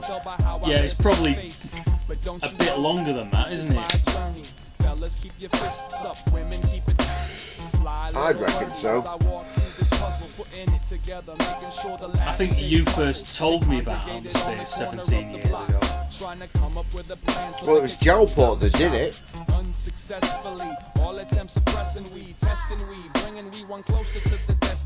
And I met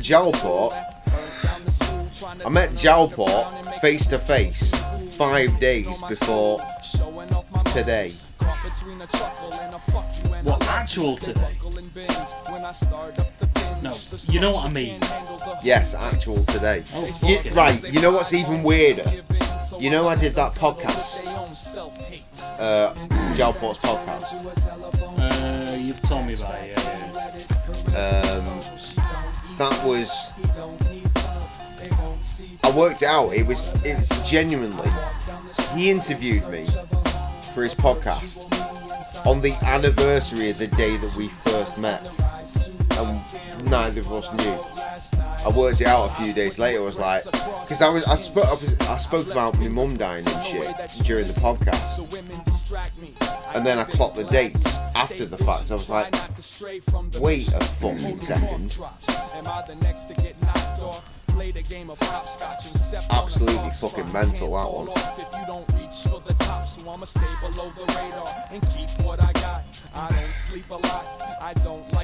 Shove my thoughts in your mouth just to stifle your screams. If the light was green, I put the pedal to the metal, put the flame to the kettle, trying to keep the pain. I tell you what, if we keep playing underground hip hop that's this old, I don't think we're going to get in trouble. No. With the algorithms. Did you play Roots Maneuver? No. You must just know you're here, because I've not seen Roots Maneuver appear in my fucking suggested list in a hot minute. Everybody embrace they self-hate. You can dash that dream into a telephone pole. Catch that beam, let it caress the soul. She don't need feet. Who is that? Is that I Self Divine? I can't remember who the fuck that is. I was going to ask you. I can't remember. It's just I haven't got foggiest. Generic tattooed white bald man with face mask. Exactly. I could be him. I'm probably... Oh, shit. Literally just put a face mask on. It is you. Oh, this is good. This is dope. What we do, man, is we like, So this is way old because Idea is still with us. R.I.P. Because we ain't really done this. You know, I've seen you. Sway in the morning. Seen your work, but we haven't done With Slug and Idea. That's why we looking at y'all like doing freestyles for like 8 minutes. Rhyme and do a head spin at the same time right on the table. So if you guys are not on this table, bro. Let's just stay here. Yo, Corey, let's go tech. Let's test this, man. Hey, Corey, we gotta be. Take the risk. Share it with the people. Yeah. Okay, I'm feeling this. Idea. You ready to do this, man? Set it off, anytime an MC steps in the mic, you gotta catch fresh, fill a rap, or swaying King Tech. That I just set it off right there. Yeah, that was it. Rappers on the microphone, they don't know how to spit. Cause when they hear this kid Idea, they know he's the ish. Because I wipe them up like tissue, and if I dish you, don't make an ish. I squish fools who thinking that they rhyme is tight, but it's so pitiful.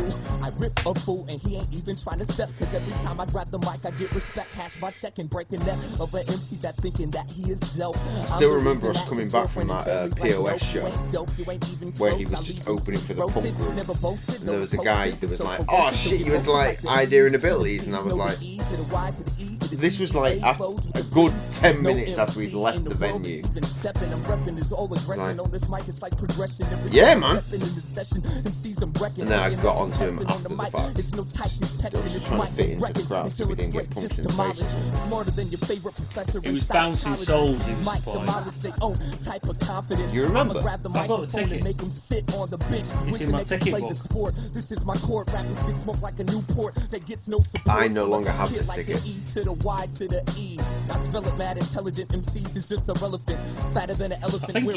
I think the ticket might be signed. I think he signed my ticket. Or I wouldn't be shocked. Is it either signed by POS or I annotated it? Because the ticket is just said Bouncing Souls plus special guest. So there's writing on it. It says POS. So whether he wrote wrote it. Or I will know as soon as I look at it. Yeah, you'd know. You'd know. But it's definitely right on it. Because that book like, gets looked at. Sometimes. Yeah. Well, we've met POS a couple of times now. Yeah.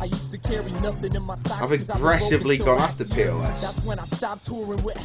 Because we thought fucking Chris, the gig friend, had taken him off to go and buy weed or something, but he'd just actually gone backstage. And me being me was like, where the fuck is POS at? Get me some POS. So we got him to do that GBTV. Do you speak to Chris anymore?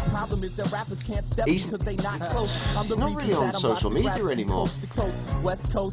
Seems to have like deleted his shit. My favorite rappers come from the West Coast because they all That's fine. We'll encounter him at another show in the future when the shows start coming back to the UK. MCs know who I be testing. I'm sitting here still in the What show. show did we see him at? Soup Kitchen. Greece. I'm all about the money. First about the rhyme skills. He was out with the fucking trailer. Absolutely bollocks. Yeah, go ahead. And his mate was worse. Yep. Hello, my name is This is GBTV that covers that. Wait a sec, I'm down here at Sway and Tech Show. If you would have told me that back in the day, I'd have been like, hell no. But here I am, all the way from Minneapolis. I'm not a catalyst, I'm just an analyst. Listen, all of the records as they come out every week, and I like it, I see it, yo. I try to freak that speak as well. Yo, I'm like a speaking spell. Push the buttons, and all of a sudden, I come through Russian. No, not Russian. Christ, I wish I could freestyle. I wish I could freestyle. Jalport told me there's an act to it. It's just like, literally, just practice rhyming every day. Yeah. It's that simple. Yeah. You've got to live it. Yeah. And for a hot minute, I did actually do that. Like when I was working at the funeral home, I'd be out the back when there was nothing to do, and I'd just be rapping to myself. But to this extent, Wait a minute, I heard what you said a minute ago. No way. When you was touring with me, you was way overpaid. Yeah. Gave you too much loot for what you did, but still you helped me distribute the record all across the land. So hey yo, it's all kid, it's all good, man. You know me. I got paid more than you when I was your roadie. It's all gravy because I bought me a big studio with Pro Tools, and now I'm about to play some freestyling straight. Yeah, I know you, and I know the school you come from. Sway's just like, yeah. Lyrics on the drums, and not be just another dumb coming through. And remember, Sway was a rapper back in the day too. Well, here we go. Push the levels up a little bit. And Sway in the morning is still a thing. Cause me, I'm just an addict, but still I'm cool coming from the atmosphere. Rhyming is just like I'm a mic addict. I can't let it go, cause my style is so impeccable. MCs can't see me with spectacles, they digestible. Riding on their testicles, I do your flex, the flows, the best is professional, and that is me. I got a fat strategy to shatter these I love the fact that every fucking like underground MC that we like and further field that we probably haven't listened to yet, but probably will get around to me. When Idea died, every one of them was like, oh shit.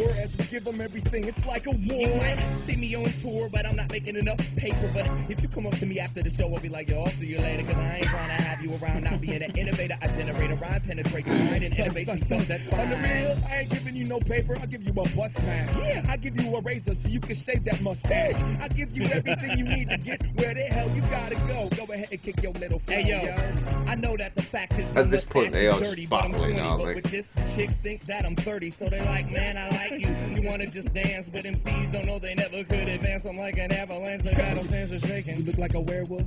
Yo, but it's all good, we're taking care of everything we gotta take care of. Making sure they feel what we got to give them, that feeling and make them all touch the ceiling. That feeling inside of their mind, that feeling that makes them want to go after the radio show and write them some rhymes. Tight, I'm divine, shining MCs don't know how I be rhyming, breaking hymen. I'm the one who always coming through and running through. Out of their own city, they flow, can't get with me. Who is on the microphone? They just be kicking the 50 news. I be ripping crews because my style is not pitiful. So tell them you heard them kids' idea and slugs. Tell them also. I mean, like, I sat here and I wrote 3-4 songs. Well, all we want to do is give them what they need. verses, 4 songs. We can all reach the top or reach the heaven or wherever. But they've already written more than I've done. and I'll give you what you know. And if you off the didn't top know, of their head, you better act it's like you should. ridiculous. Maybe I can climb inside your neighborhood. We can all have some fun, and if not, wish we would. Yeah. I wish you were here with atmosphere. I wish you were tall with tattoos and had a 6-pack of beer. Wait, it's a little early. I got it noon, dog. Give a shout out to my man Birdie. Noon, it's after 1. We're having a lot of fun. I think we need to go down to the show. It might be time to run. Don't we got some popping at the knitting factory Yeah, today? the knitting factory. I feel that Sway's like, Ross, man, you've been going for a minute At now. least we know where he gets his name from. Oh, the other kids, atmosphere, love, Mr. Dibs. I like Crescent Moon. Yeah, I think it's gonna be a lot of fun. Yo, they like Who's fucking with the beat? Please shut up. Yeah. You know what I'm saying? Bro, shut up! I'm feeling this. Yeah, I like that. Oh my god. I don't know why that's reminded me of what it's reminded me of, but Postman Pat's Banging Day Out. I don't know. We've been in the battlegrounds, the battlefields. We've never impressed. Today, Okay. Should we see if Postman Pat's Banging Day Out still exists? I feel like we should, yes. Oh, do you know Postman Pat? Is Postman Pat out there in the United States of Americano? Oh, please put that somewhere that isn't in front of me. In front of me. And that one. Thank you.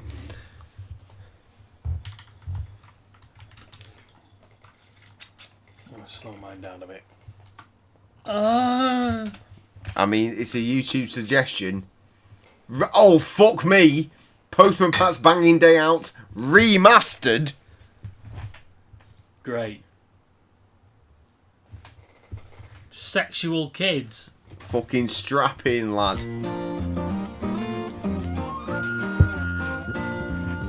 Postman Pat, Postman Pat, Postman Pat, and his black and white cat.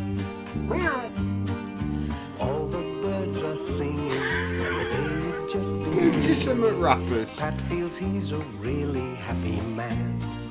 That is our go-to t-shirt. That is the t-shirt. That is our top tier merch. Hashtag legitimate rappers. A really happy man. It was a lovely day in Greendale, and Mrs. Hubbard arrived at Pat's house. Oh, Pat, oh, heroin, oh, I feel cold turkey. Where is he? Pat?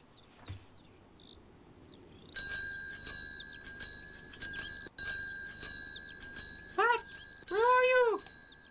Oh, well. Pat? Pat? I need my fix. Oh, what do you want? For fuck's Ever sake. further in, the fucking Mancunian Pat, kid. I need my fix. I need the heroin. Oh, God. Oh, gee, why is it? What's up? Oh, bloody clock. What do you bloody ring? See, Sam, he might have some. All right, Pat. Why does it sound like Colley's doing all the voices? I'm at the door. Oh, fucking hell, Jess. You're trying to fucking kill me, you fat furry fuck.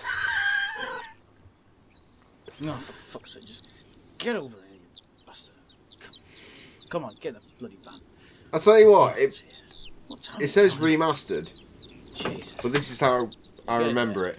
Let's go. Which means that back when we saw it, it was very much entirely pixelated in probably a 3GP format. Remember that format? Postman Pat was always crystal clear like this. Yeah, but not on the internet when someone had taken the piss out of it. Yeah. Oi! Pat, fancy seeing you here. Oh, fuck, this is my favourite bit. Money. I need to shift those logs over there. I ain't got the money. I can't pay you till next week, or, you know. Well, I suppose I could let you off for a week. But that's not the way I do things! Greendale's a dangerous place. Remember the Reverend? Just look at this. Accidents will happen. I'll pay you next week for sure. Yes, it's not good enough, mate. I will. Help.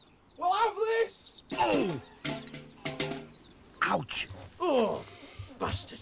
You're a dead man. I mean, to be fair, he left there, whereas I feel like if the situation was that real, Probably would have killed him. Special painkillers did the trick. You can't get them on prescription. Oh dear. Oh, where am I? Oh, Christ.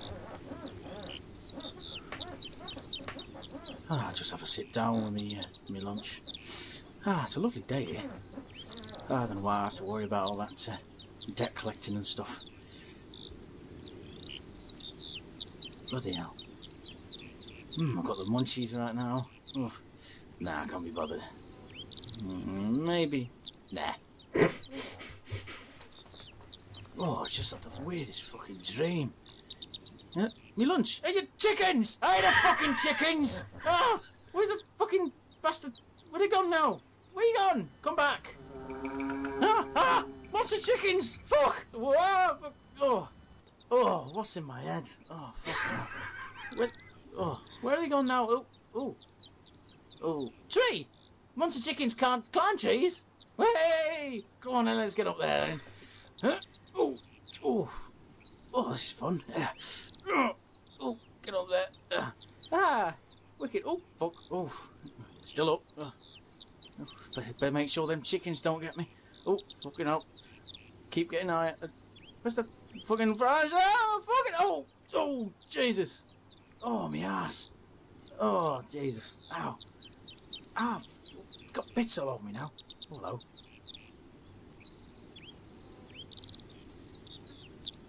All right, my bint. Oh, Pat. My husband's gone away on business, and I'm all alone in my big, cold house.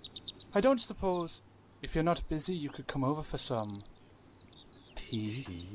Do you like my face? Okie doke then.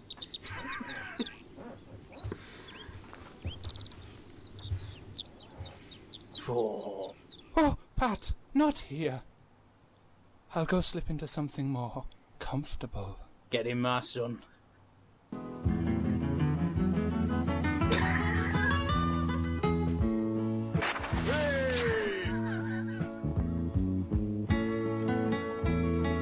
Gosh, it's all over my fingers. Fuck me deliveries. Later's bint.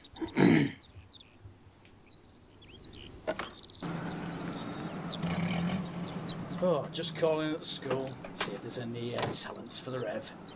Kids! Fuck! Kids? Where are they? Kids? You think they'd be here? It's a school day. Where they gone?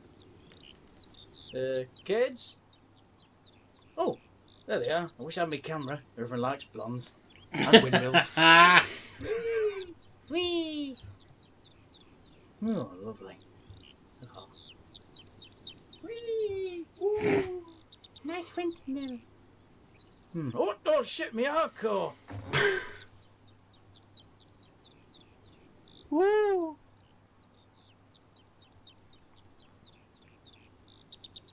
What's this? It looks like Mummy. It is Mummy! Come here, naked lady! Hey, go on, dolphins and monkeys, hey. Oh, nice one, up in a tree. Hey, you, get off me hardcore. Hey, what you offering, our kid? What for? Yeah, airmail. Imported kid, good shit. I'll send it down to school if you like. 10%. Alright then. Salted. Clever little git.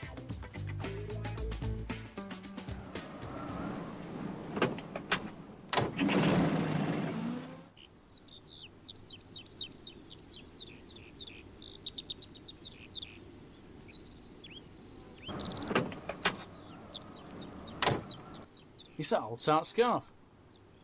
She owes me some money. Where is that old wench? Here, let me help you. Oh, thank you, Pat. You see what I'm doing to this? You see, that's what I'm going to do to you. Oh, hang me out to dry. Shut up, you dippy old trout. It's a metaphor. That doesn't make any sense. Look, just where's my money, Granny? I'm not in a good mood, so just get out of here or I'll hit you with this. Look, I found your hat. Show some bloody appreciation. Oh, she's right. Are you looking at me? You looking at me? Well, there's no one else here. She must be looking at me.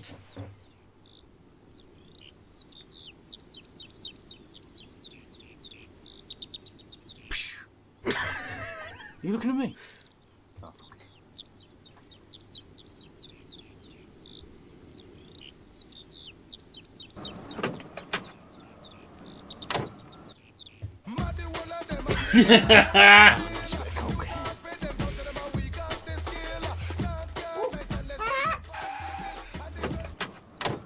Oh, Oh, sorry, love, I forgot. You got any post?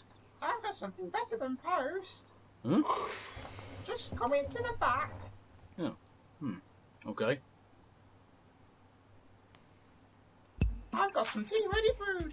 Just sit down while I get it.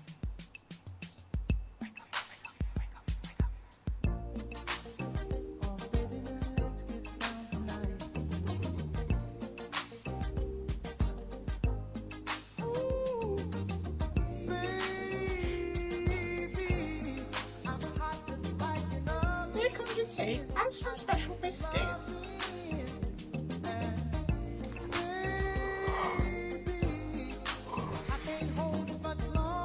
Jokes are that this is probably going to be the song that makes the channel go bleh.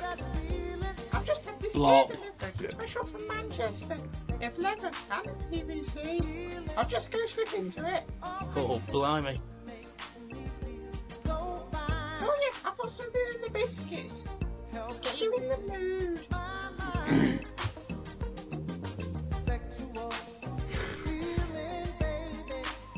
Fucking hell, I better get out of here. I've got to get on with my delivery, love.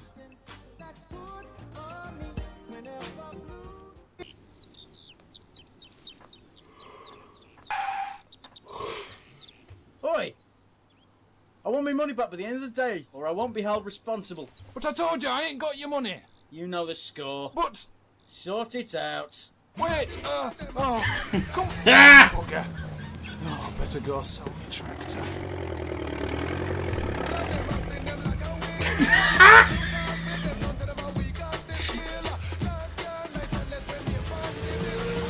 Ah, guten Tag, Pat. Ich habe some deliveries. You want to come along, yeah? It was nice of you to come with me, Pat. Oh, don't mention it, sis. Now, where are we going? First, we will visit the veteran to give him his special books. Ah, I get you.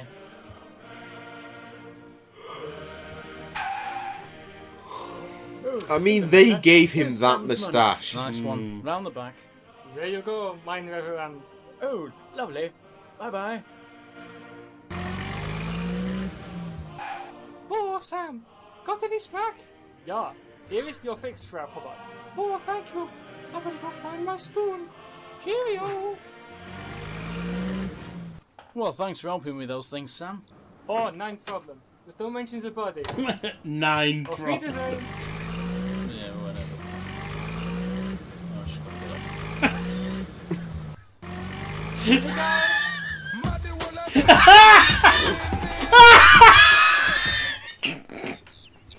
Oh, dearie me. Oi, Granny! You know what? I still want my money.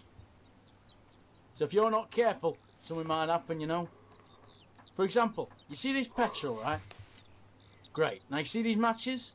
Now if you don't give me something, I'm going to burn your bloody house down.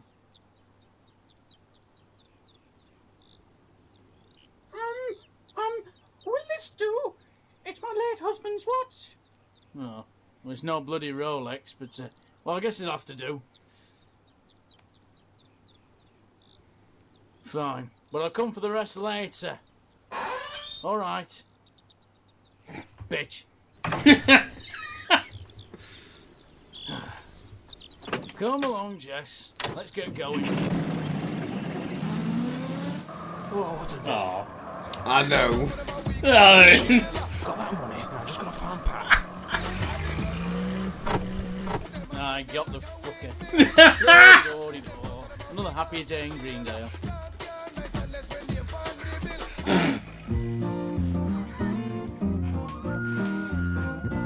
Oh, that was sensational. It's the fact he's so old.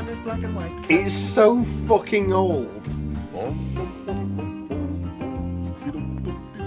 Where the editing software to do that back in the 2003 apparently.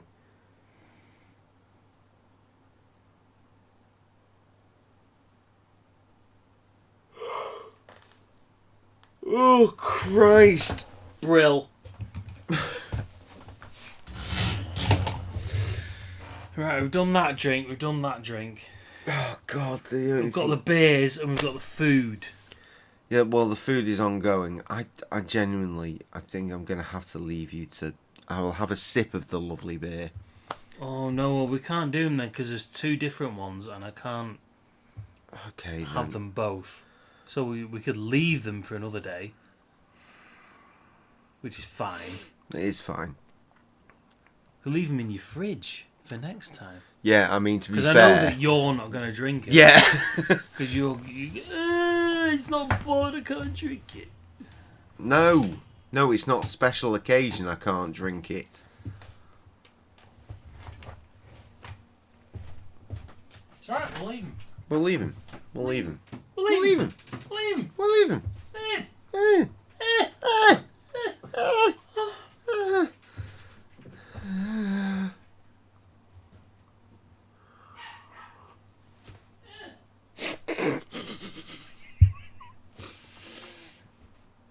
Oh my days, what oh my God, look at the state of me.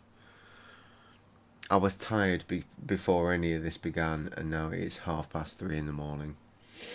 How long have we been streaming for? We've been streaming for less than 2.5 hours. That tells you a lot about how our evening has gone. Phenomenally is the answer.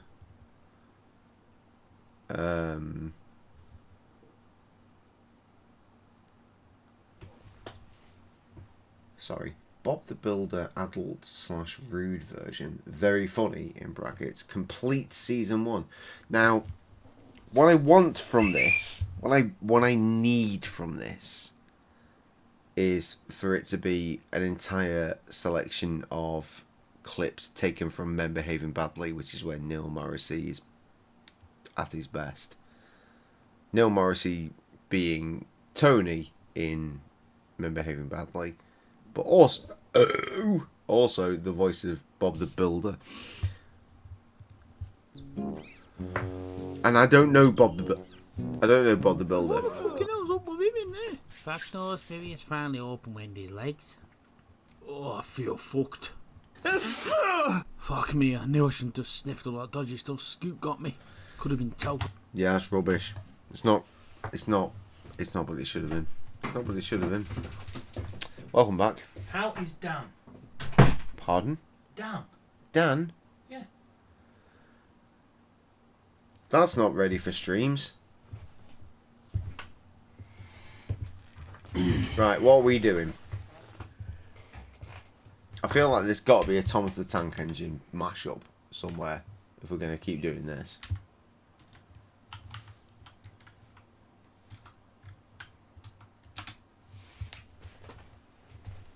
Fucking hell, robot chicken. What the fucking hell is that? Thomas and the Pie Mission. Strong language.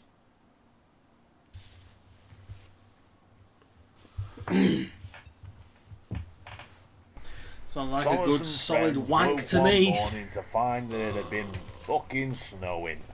Right, knock it back. Thomas and friends woke one morning to find that it had been fucking snowing. Fucking hate the snow, thought Thomas as he pulled into the station. Tell you what, It's not quite the same without the love and attention of the Postman Pat, which had the sound effects and shit. We need to get going. Shut the fuck up, you twat, said Thomas to himself. Right, now, I do like this snow. It's lovely, don't you think? Oh no, it's horrible. I don't like this snow at all. I think it's absolutely lovely. Lovely. Oh, fucking hell, said Thomas. Shut the fuck up, will you? Fucking hate them always going on about the snow. Come on, Annie and Clarabelle, you slappers. Overnight, even more bloody snow fell down, which just would piss Thomas off even more the next morning, especially with the arrival of the fat bastard controller. Alright, Thomas, lad. I've got That's a special Scouser job doing for the you voice as well, today. right? I'm going to need you Yeah. to go out. It feels very local. Yeah, it's not very funny. I'm going to need to go out. It's not good, and is find it? a steak and kidney pie. Fucking hell. Cramming swear stinking words. Fucking are you having a laugh? He's making it blue for you no bad reason. bastard? You've already eaten all the pies. Fucking hell. You can't be making blue like Right, Thomas Thomas, get me a unless you've got the hilarity to back it up, lad. Correct. Holy fuck.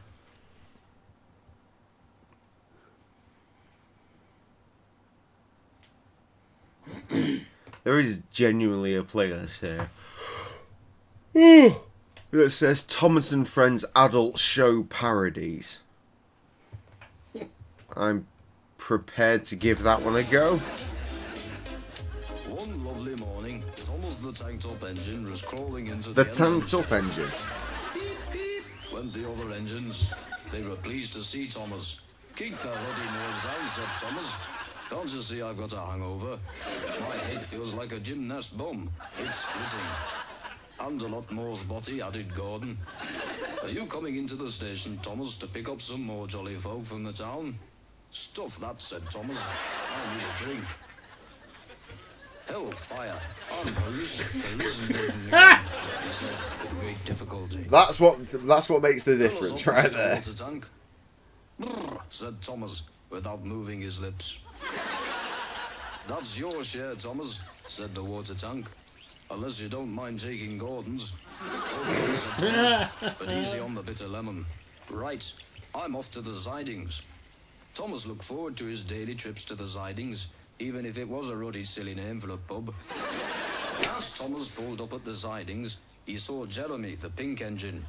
Woof, woof, said Jeremy. There's no need to advertise, said Thomas.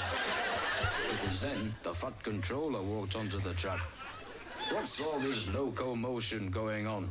He said grumpily. Mind your own business, you fat controller, said Thomas. And before you could say the train now standing, Thomas shot forward, running over the fat controller's finger, killing him instantly. Well, he was picking his nose at the time. Just then, Thomas spotted Annie and Clarabelle coming down the track. Cool. Look at the tender behind on that, said Thomas, scratching his guard's van. Said Jeremy. I don't fancy mine much. Hey up, girls. Trev thinks this is great. Wanna come back to He's the buffet right. car for a few bevies or what? Oh, look out, Thomas. Look out. You can pack that lark up straight away, said Jeremy, and threw a bucket of water over them. Uh-oh. Here comes PC Pullman. What's going on here, Thomas? Have you been drinking? No, sir, said Thomas, and promptly threw up. But it all turned out well in the end. Jeremy went off to become a hairdresser, and Thomas was put back on the wagon and sent straight to the Betty Ford scrapyard. Fantastic. Premium. Congratulations to the internet. One fine morning, Thomas was just finishing his breakfast when Christ, what is Bertie this, a came nightmare? steaming into the shed, puffing with excitement. Thomas, he said, there's a group of really angry women coming through the railway gates, and they're carrying signs like, Thomas is a sexist pig, and ban Thomas. And Thomas reinforces sex role stereotypes. Give me a look, said Thomas. What a bunch of ugly lesos. That's not quite fair, Thomas, said Bertie. They do have a point.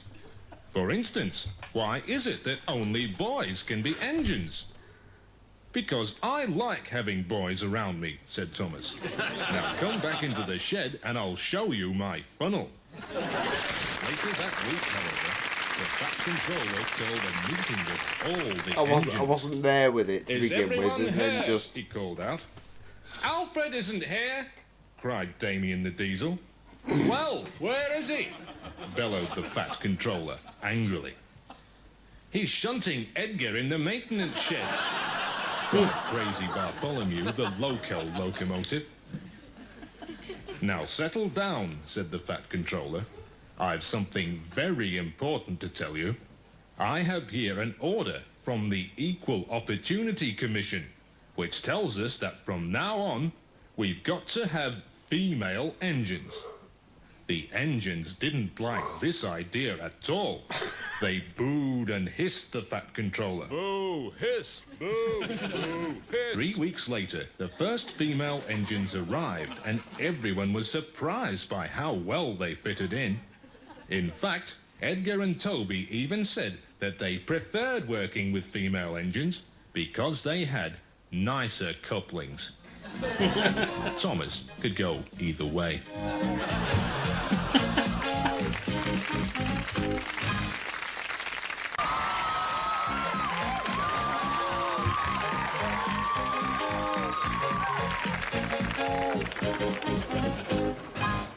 One morning, Thomas was taking it easy after a good night shunting when he was surprised by a visit from the Fat Controller.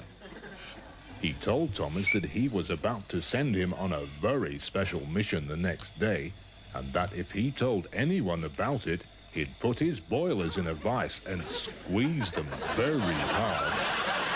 The next morning, Thomas was attached to 6 mean and dirty old tank carriages. Trevor's dying laughing. One of them said, "What are you staring at, you poncy little pillow biter?"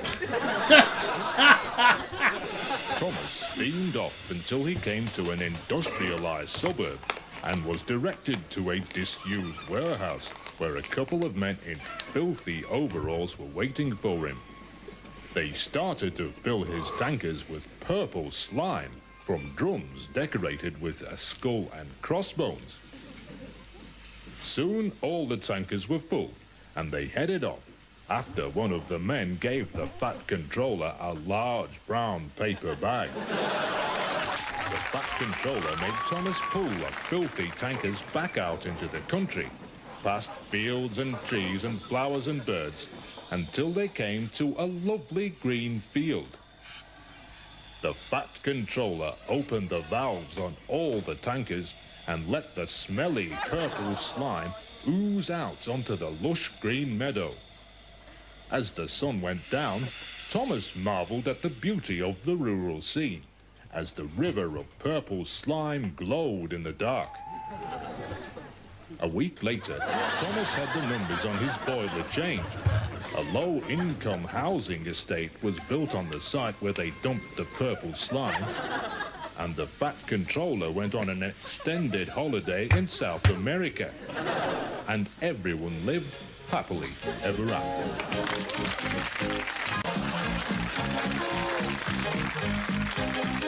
Update, Trev's still loving it. Thomas was very nervy and edgy this evening, rostered on the last western suburbs run from the city on Saturday night. He had heard terrifying stories about gangs of drunken punks in moccasins, and was scared he wouldn't make it through the night with his boilers intact. Thomas had barely stopped at the first station when he noticed vile obscenities being drawn on the roof of one of his carriages.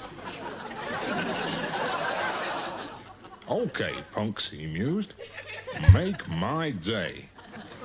Quickly, he diverted himself onto the freight line, and before the young punk could duck, he was spread all over a low bridge. "Eat soot, low-life scum," said Thomas. A large petrochemical plant loomed up in front of him. "Let's party," said Thomas. Thomas let go of his 2 carriages and watched the storage tanks explode into 2 enormous fireballs, icing the punks inside and everyone else within a 500-meter radius. He suddenly felt very calm. No one ever gave Thomas any bullshit, ever again. Not as good as the rest.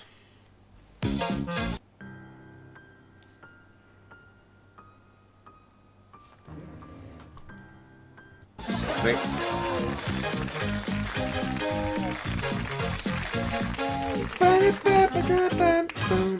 Thomas woke up early one morning, looking forward to another hard day's work. However, a strike had been called that day due to a dispute over rosters and a series of outstanding claims on award restructuring, which had been presented to arbitration and had been referred back to delegates, who found the conditions unacceptable. So Thomas stayed in bed again. It was Thursday, and Thomas was sitting in the shed calculating how much his 17% holiday pay loading would add up to if the Arbitration Commission backdated his log of claims to July the 23rd. After he did that, he went back to sleepy. 2 weeks later, and the strike was over on the island of Sodor, and all the engines were back at work. Except Thomas had an RDO and took a day from his holiday leave to get a 4-day long weekend. It was the Tuesday of the following week, and the Fat Controller asked Thomas to shunt Clarabelle out of the yard. Oh no! Thomas had done his back and his own work care. The Fat Controller is furious. Gordon, the union rep, called another strike, and all the engines went out again.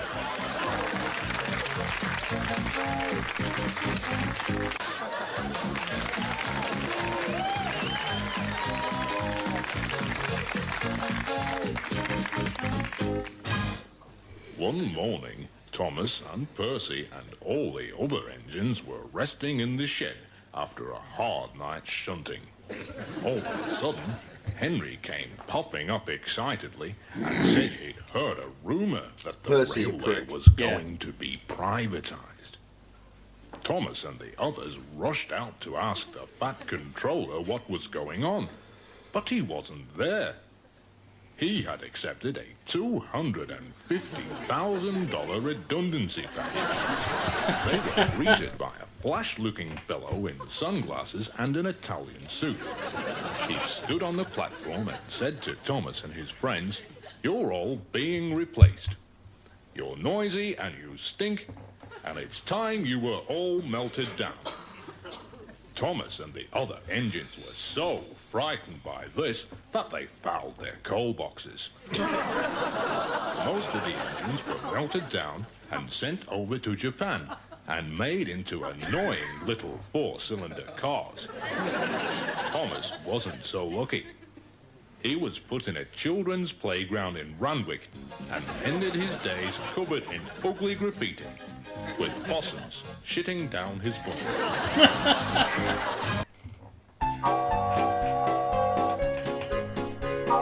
Okay, well, something's queued up. It's only a minute long. Ernest the engine car was looking glum. "What's up?" said Stevie the steam train. "I've had a complaint," said Ernest. "A complaint? From who?" said Stevie. "The Fat Controller," said Ernest. "What's the fat controller complaining about this time?" asked Stevie, who stuttered badly at the most inappropriate of moments. "Being called the Fat Controller," said Ernest. "We can't call the fat controller a fat controller anymore," said Stevie, whose stutter seemed to be getting worse. "No," said Ernest. "Then what are we supposed to call the fat controller?" Okay. asked Stevie. "The big controller," said Ernest.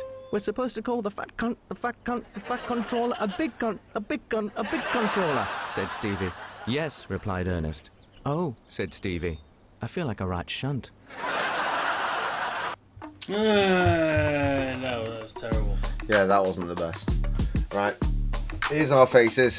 I'm going to leave Krusty in control while I go back to... Dynamic beats. Urban beats. Yeah. I'm going to go back to the dynamic urban beats. They've gone. Oh, dear. Oh, well. I'll find them. Over this way. Oh, fuck. One day in the coupling yard, Grand Thomas the tank engine was talking to his chums, Dermot the diesel and Hoddo the helicopter. "Isn't this a glorious day?" said Hoddo. It would be, said Thomas, if it wasn't for all the umpires in the world. Steady on, said Hoddo. That sounds like an opinion. God. Be careful with those. Fucking knackered. Just then, who should arrive but the fat controller? Oi!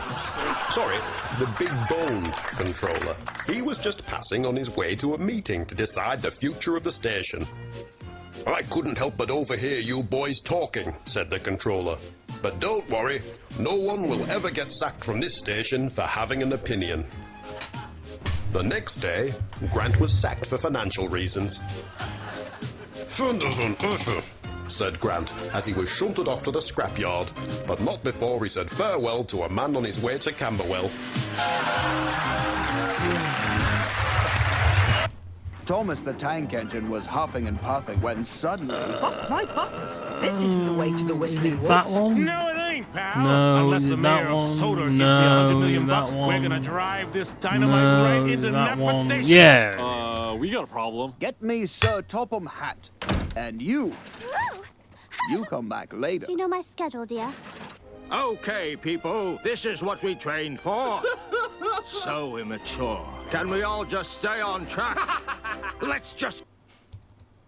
Oh, fucking go away.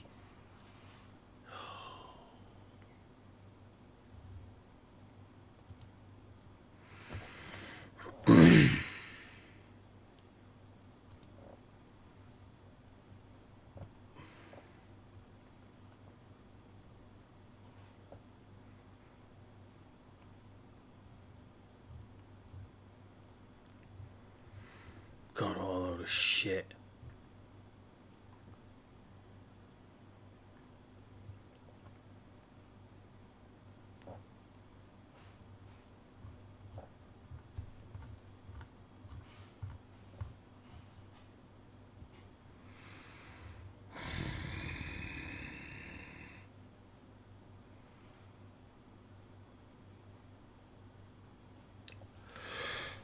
Oh, God. I'm fucking knackered.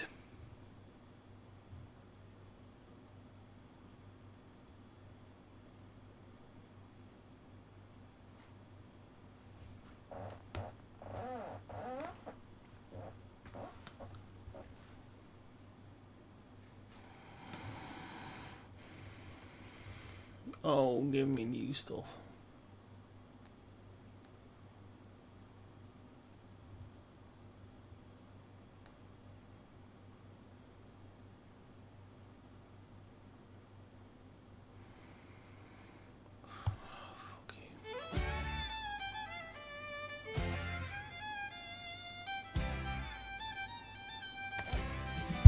Get on with it. Oh, no. A plot hole. Some by the. This First Lady. Looks like it's heading for the dock. That will take us to Paris.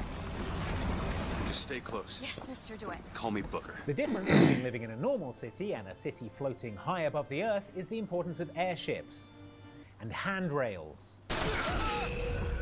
Gotta have more handrails. Airships, though, are vital for getting around, and if you're Bioshock Infinite protagonist, Booker DeWitt, for getting out of Columbia and back to solid ground. So once you've helped Elizabeth escape from her tower prison, you're going to need one such airship to make your escape to Paris. Paris? I don't understand. How could we get there? That's where that airship's going, but if you want to stay and dance, we can... No, let's go. Come on, let's go. Come on, let's go right now. That airship is the First Lady, and once you reach it, it briefly looks like all you need to do is fly to safety, until Liz realizes you're actually transporting her to New York to settle your debt. Hey, will you just turn around and talk to me, and we can... Ow! New York's not that bad. When you wake up, you find the First Lady has been commandeered by the Vox Populi, and the only way they're giving it back is if you go on a gun-running errand for them. If you believe in the righteous folk, then join the Vox. My ship.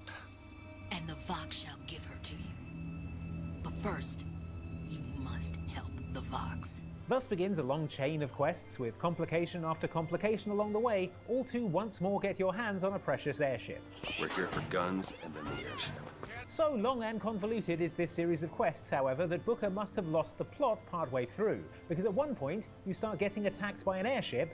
They can't get that door open unless someone takes that airship out. Then when Booker boards that enemy airship and kills everyone aboard that airship, instead of seizing the controls and flying away to freedom, he smashes up the engine, rendering the vessel completely useless.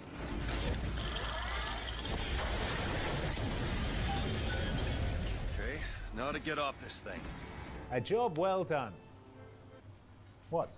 For no readily available reason, Booker doesn't ever consider using this perfectly good airship as a shortcut to fleeing the city. Such is his target fixation on recovering his original airship, the First Lady. Alright, I've destroyed the airship. Now I can go get the airship. What? Full moon. Yeah? What if... Okay. No. Stop. I'm just saying, you know, maybe there's a slight chance it was a werewolf. Summer camp counsellors aren't really a thing here in the UK because we don't have camp. Or summer. But pop culture tells me a camp counsellor's primary function is to get menaced by supernatural killers. Like in The Quarry, where a cast of young camp counsellors is stalked and, depending on how you play, massacred by a monstrous threat. On this occasion, the threat isn't an immortal serial killer in a hockey mask, but another icon of horror media, namely the werewolf. Or should I say, werewolves? It turns out the Hackett family, which owns the Hackett's Quarry summer camp, contains multiple lycanthropes, among them teen siblings Kaylee and Caleb. Kaylee and Caleb Hackett. Weird kids, huh? I like them. Yeah, me too. They are pretty reclusive, you have to admit. Their dad, camp boss Chris, is also a werewolf, and doing his best to keep counsellors unmurdered by making sure everyone goes home before the full moon. I just want to get you guys safely out of Dodge before the sun goes down. Obviously that doesn't work out, but never mind. It also transpires that the Hackett family has an entire basement full of electrified werewolf-proof cages for putting people in so that when they wolf out, they can't hurt anyone. So it shouldn't be a problem. And yet... Teen wolves Kaylee and Caleb were apparently not caged for this full moon because they're free-roaming the woods of Hackett's Quarry, chomping on whichever counsellors they come across.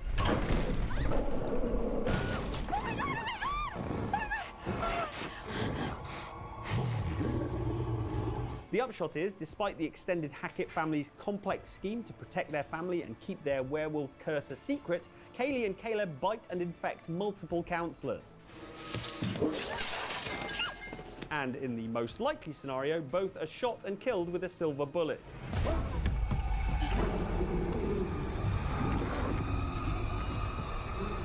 So why were Kaylee and Caleb running around in werewolf form? Why weren't they in the cages before they transformed? Why even have the cages? And why does the Hackett family basement have to be lit in nothing but sinister red mood lighting?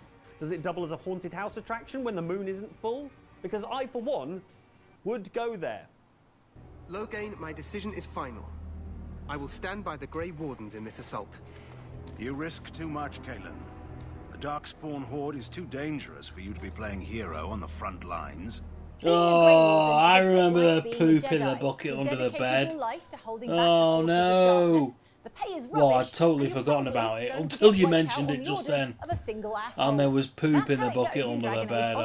When all the Grey Wardens in Ferelden are slaughtered hiding next to the poop in the bucket under the bed. Loghain decides to withdraw his forces and abandon the Grey Wardens, with whom he is supposedly allied to the Darkspawn Horde.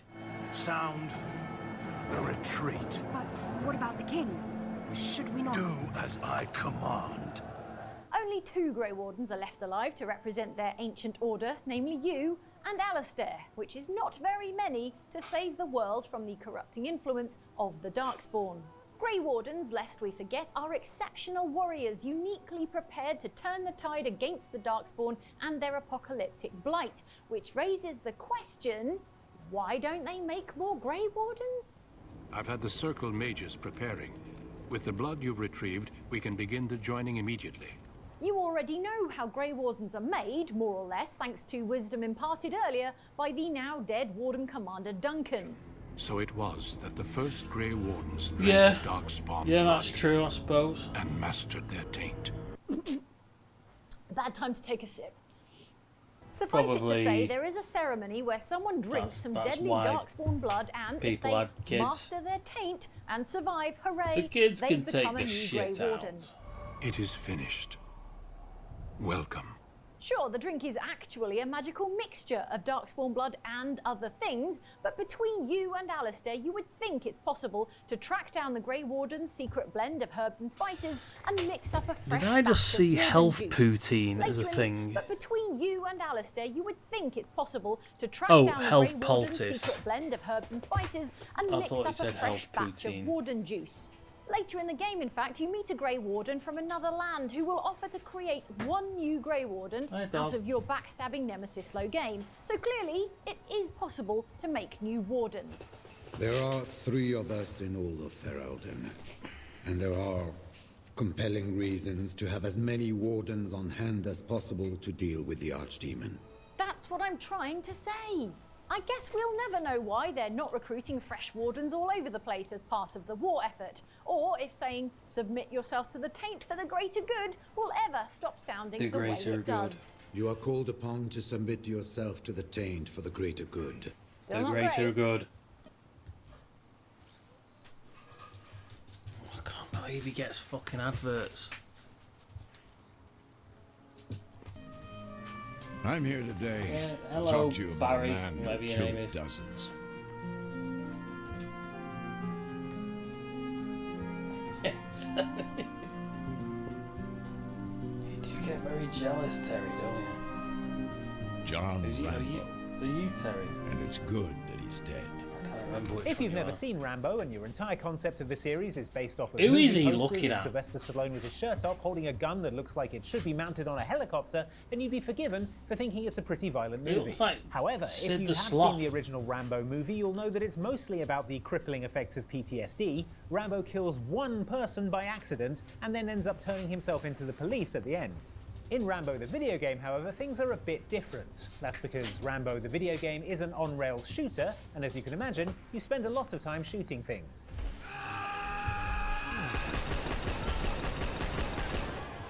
It also serves as a compressed adaptation of the first 3 Rambo films, and so includes the original Rambo scenario, only now instead of killing one person by accident, it's entirely possible for Rambo to gun down dozens upon dozens of cops, making him one of the worst spree killers in American history.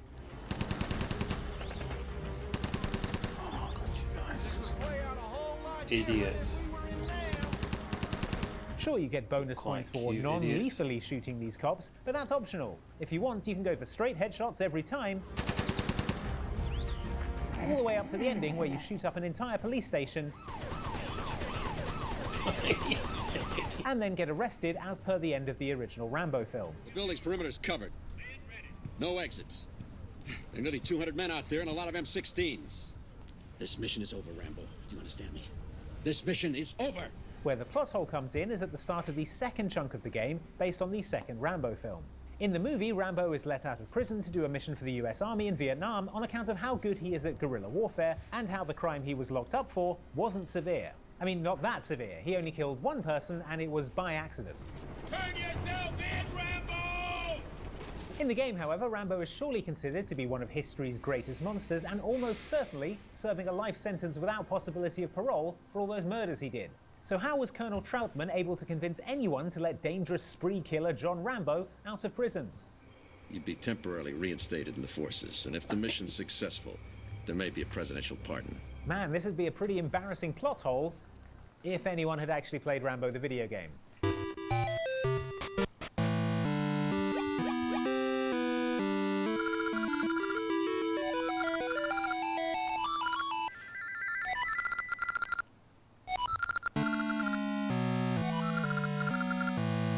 If you're a seasoned time traveler, then you'll know the only way to do time travel without creating a causality-ending paradox is to sit quietly in the corner and not touch anything or murder anyone's grandfather. I know, what's even the point? Time-hopping hero Link, of course, couldn't care less for the integrity of the timeline.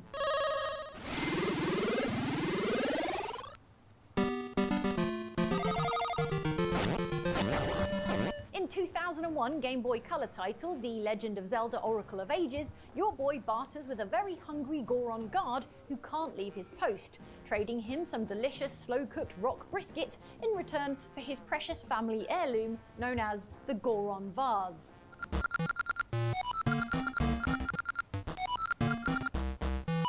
Feels like you just screwed that Goron's kids out of their inheritance, but what the hey?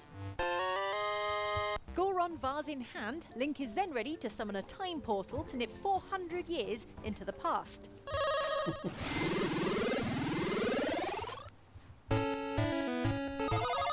Here in the past, you find the ancestor of the hungry Goron guard guarding the exact same staircase 4 centuries earlier, and all this guy wants is a precious item to pass down to his future descendants and teach them the value of life. Time-travelling swindler you are, you give him the same Goron vase you took off his great-great-great-grandson in return for a Goron energy drink. The deal is struck, and the ancient and potent energy drink is yours.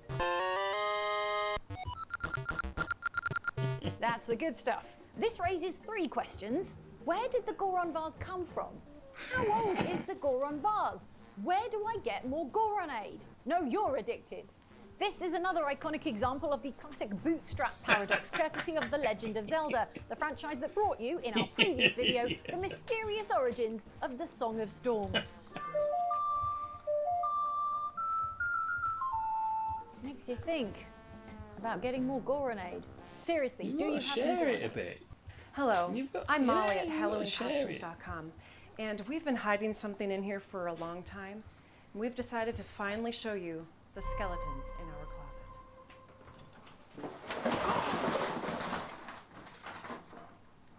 closet. We've got over 350 skeletons. Not as good looking as me, though. Over 1,800 decor items. That's amazing. And over 150 exclusives. Wow. Only at HalloweenCostumes.com. Yeah.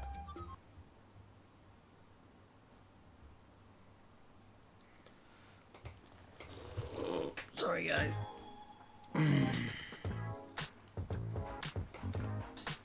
Yeah, I know. It's alright, I got you. I got you. I got you. It's fine. It's fine. Tazza, I got you. Whichever. No, Terry.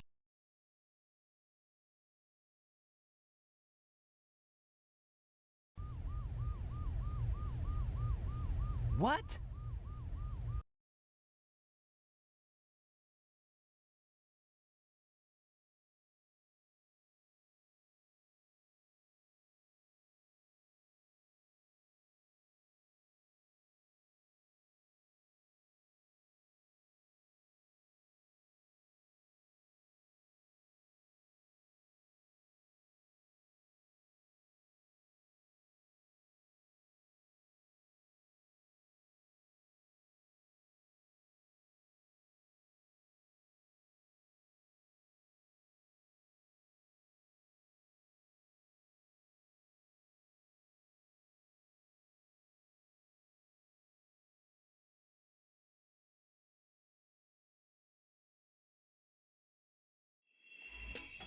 We out here?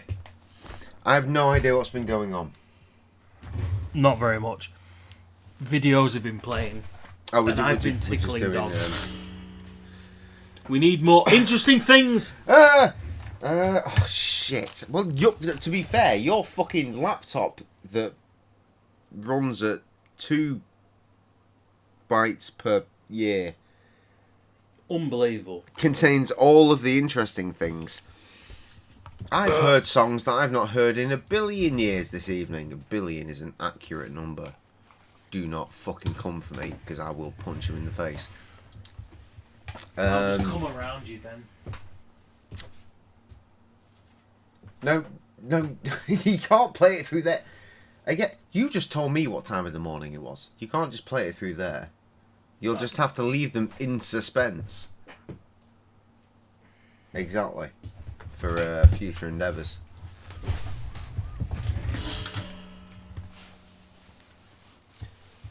What would, I think, be wise? Oh, Christ. At this time of the morning. Food and bed. Yes, exactly. But we have to prelude that with a simple statement.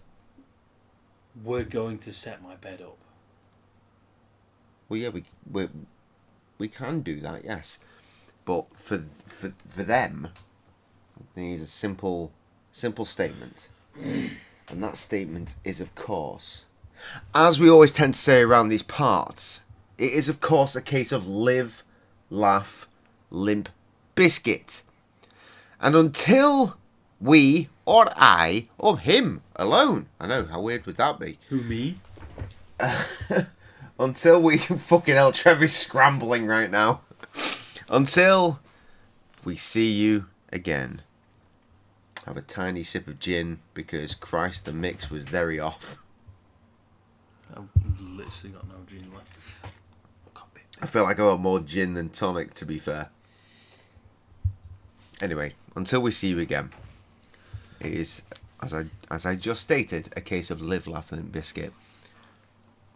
No, wait, that's all twisted. I've got those the wrong way round. Anyway, motherfucking, we're good. Deuces.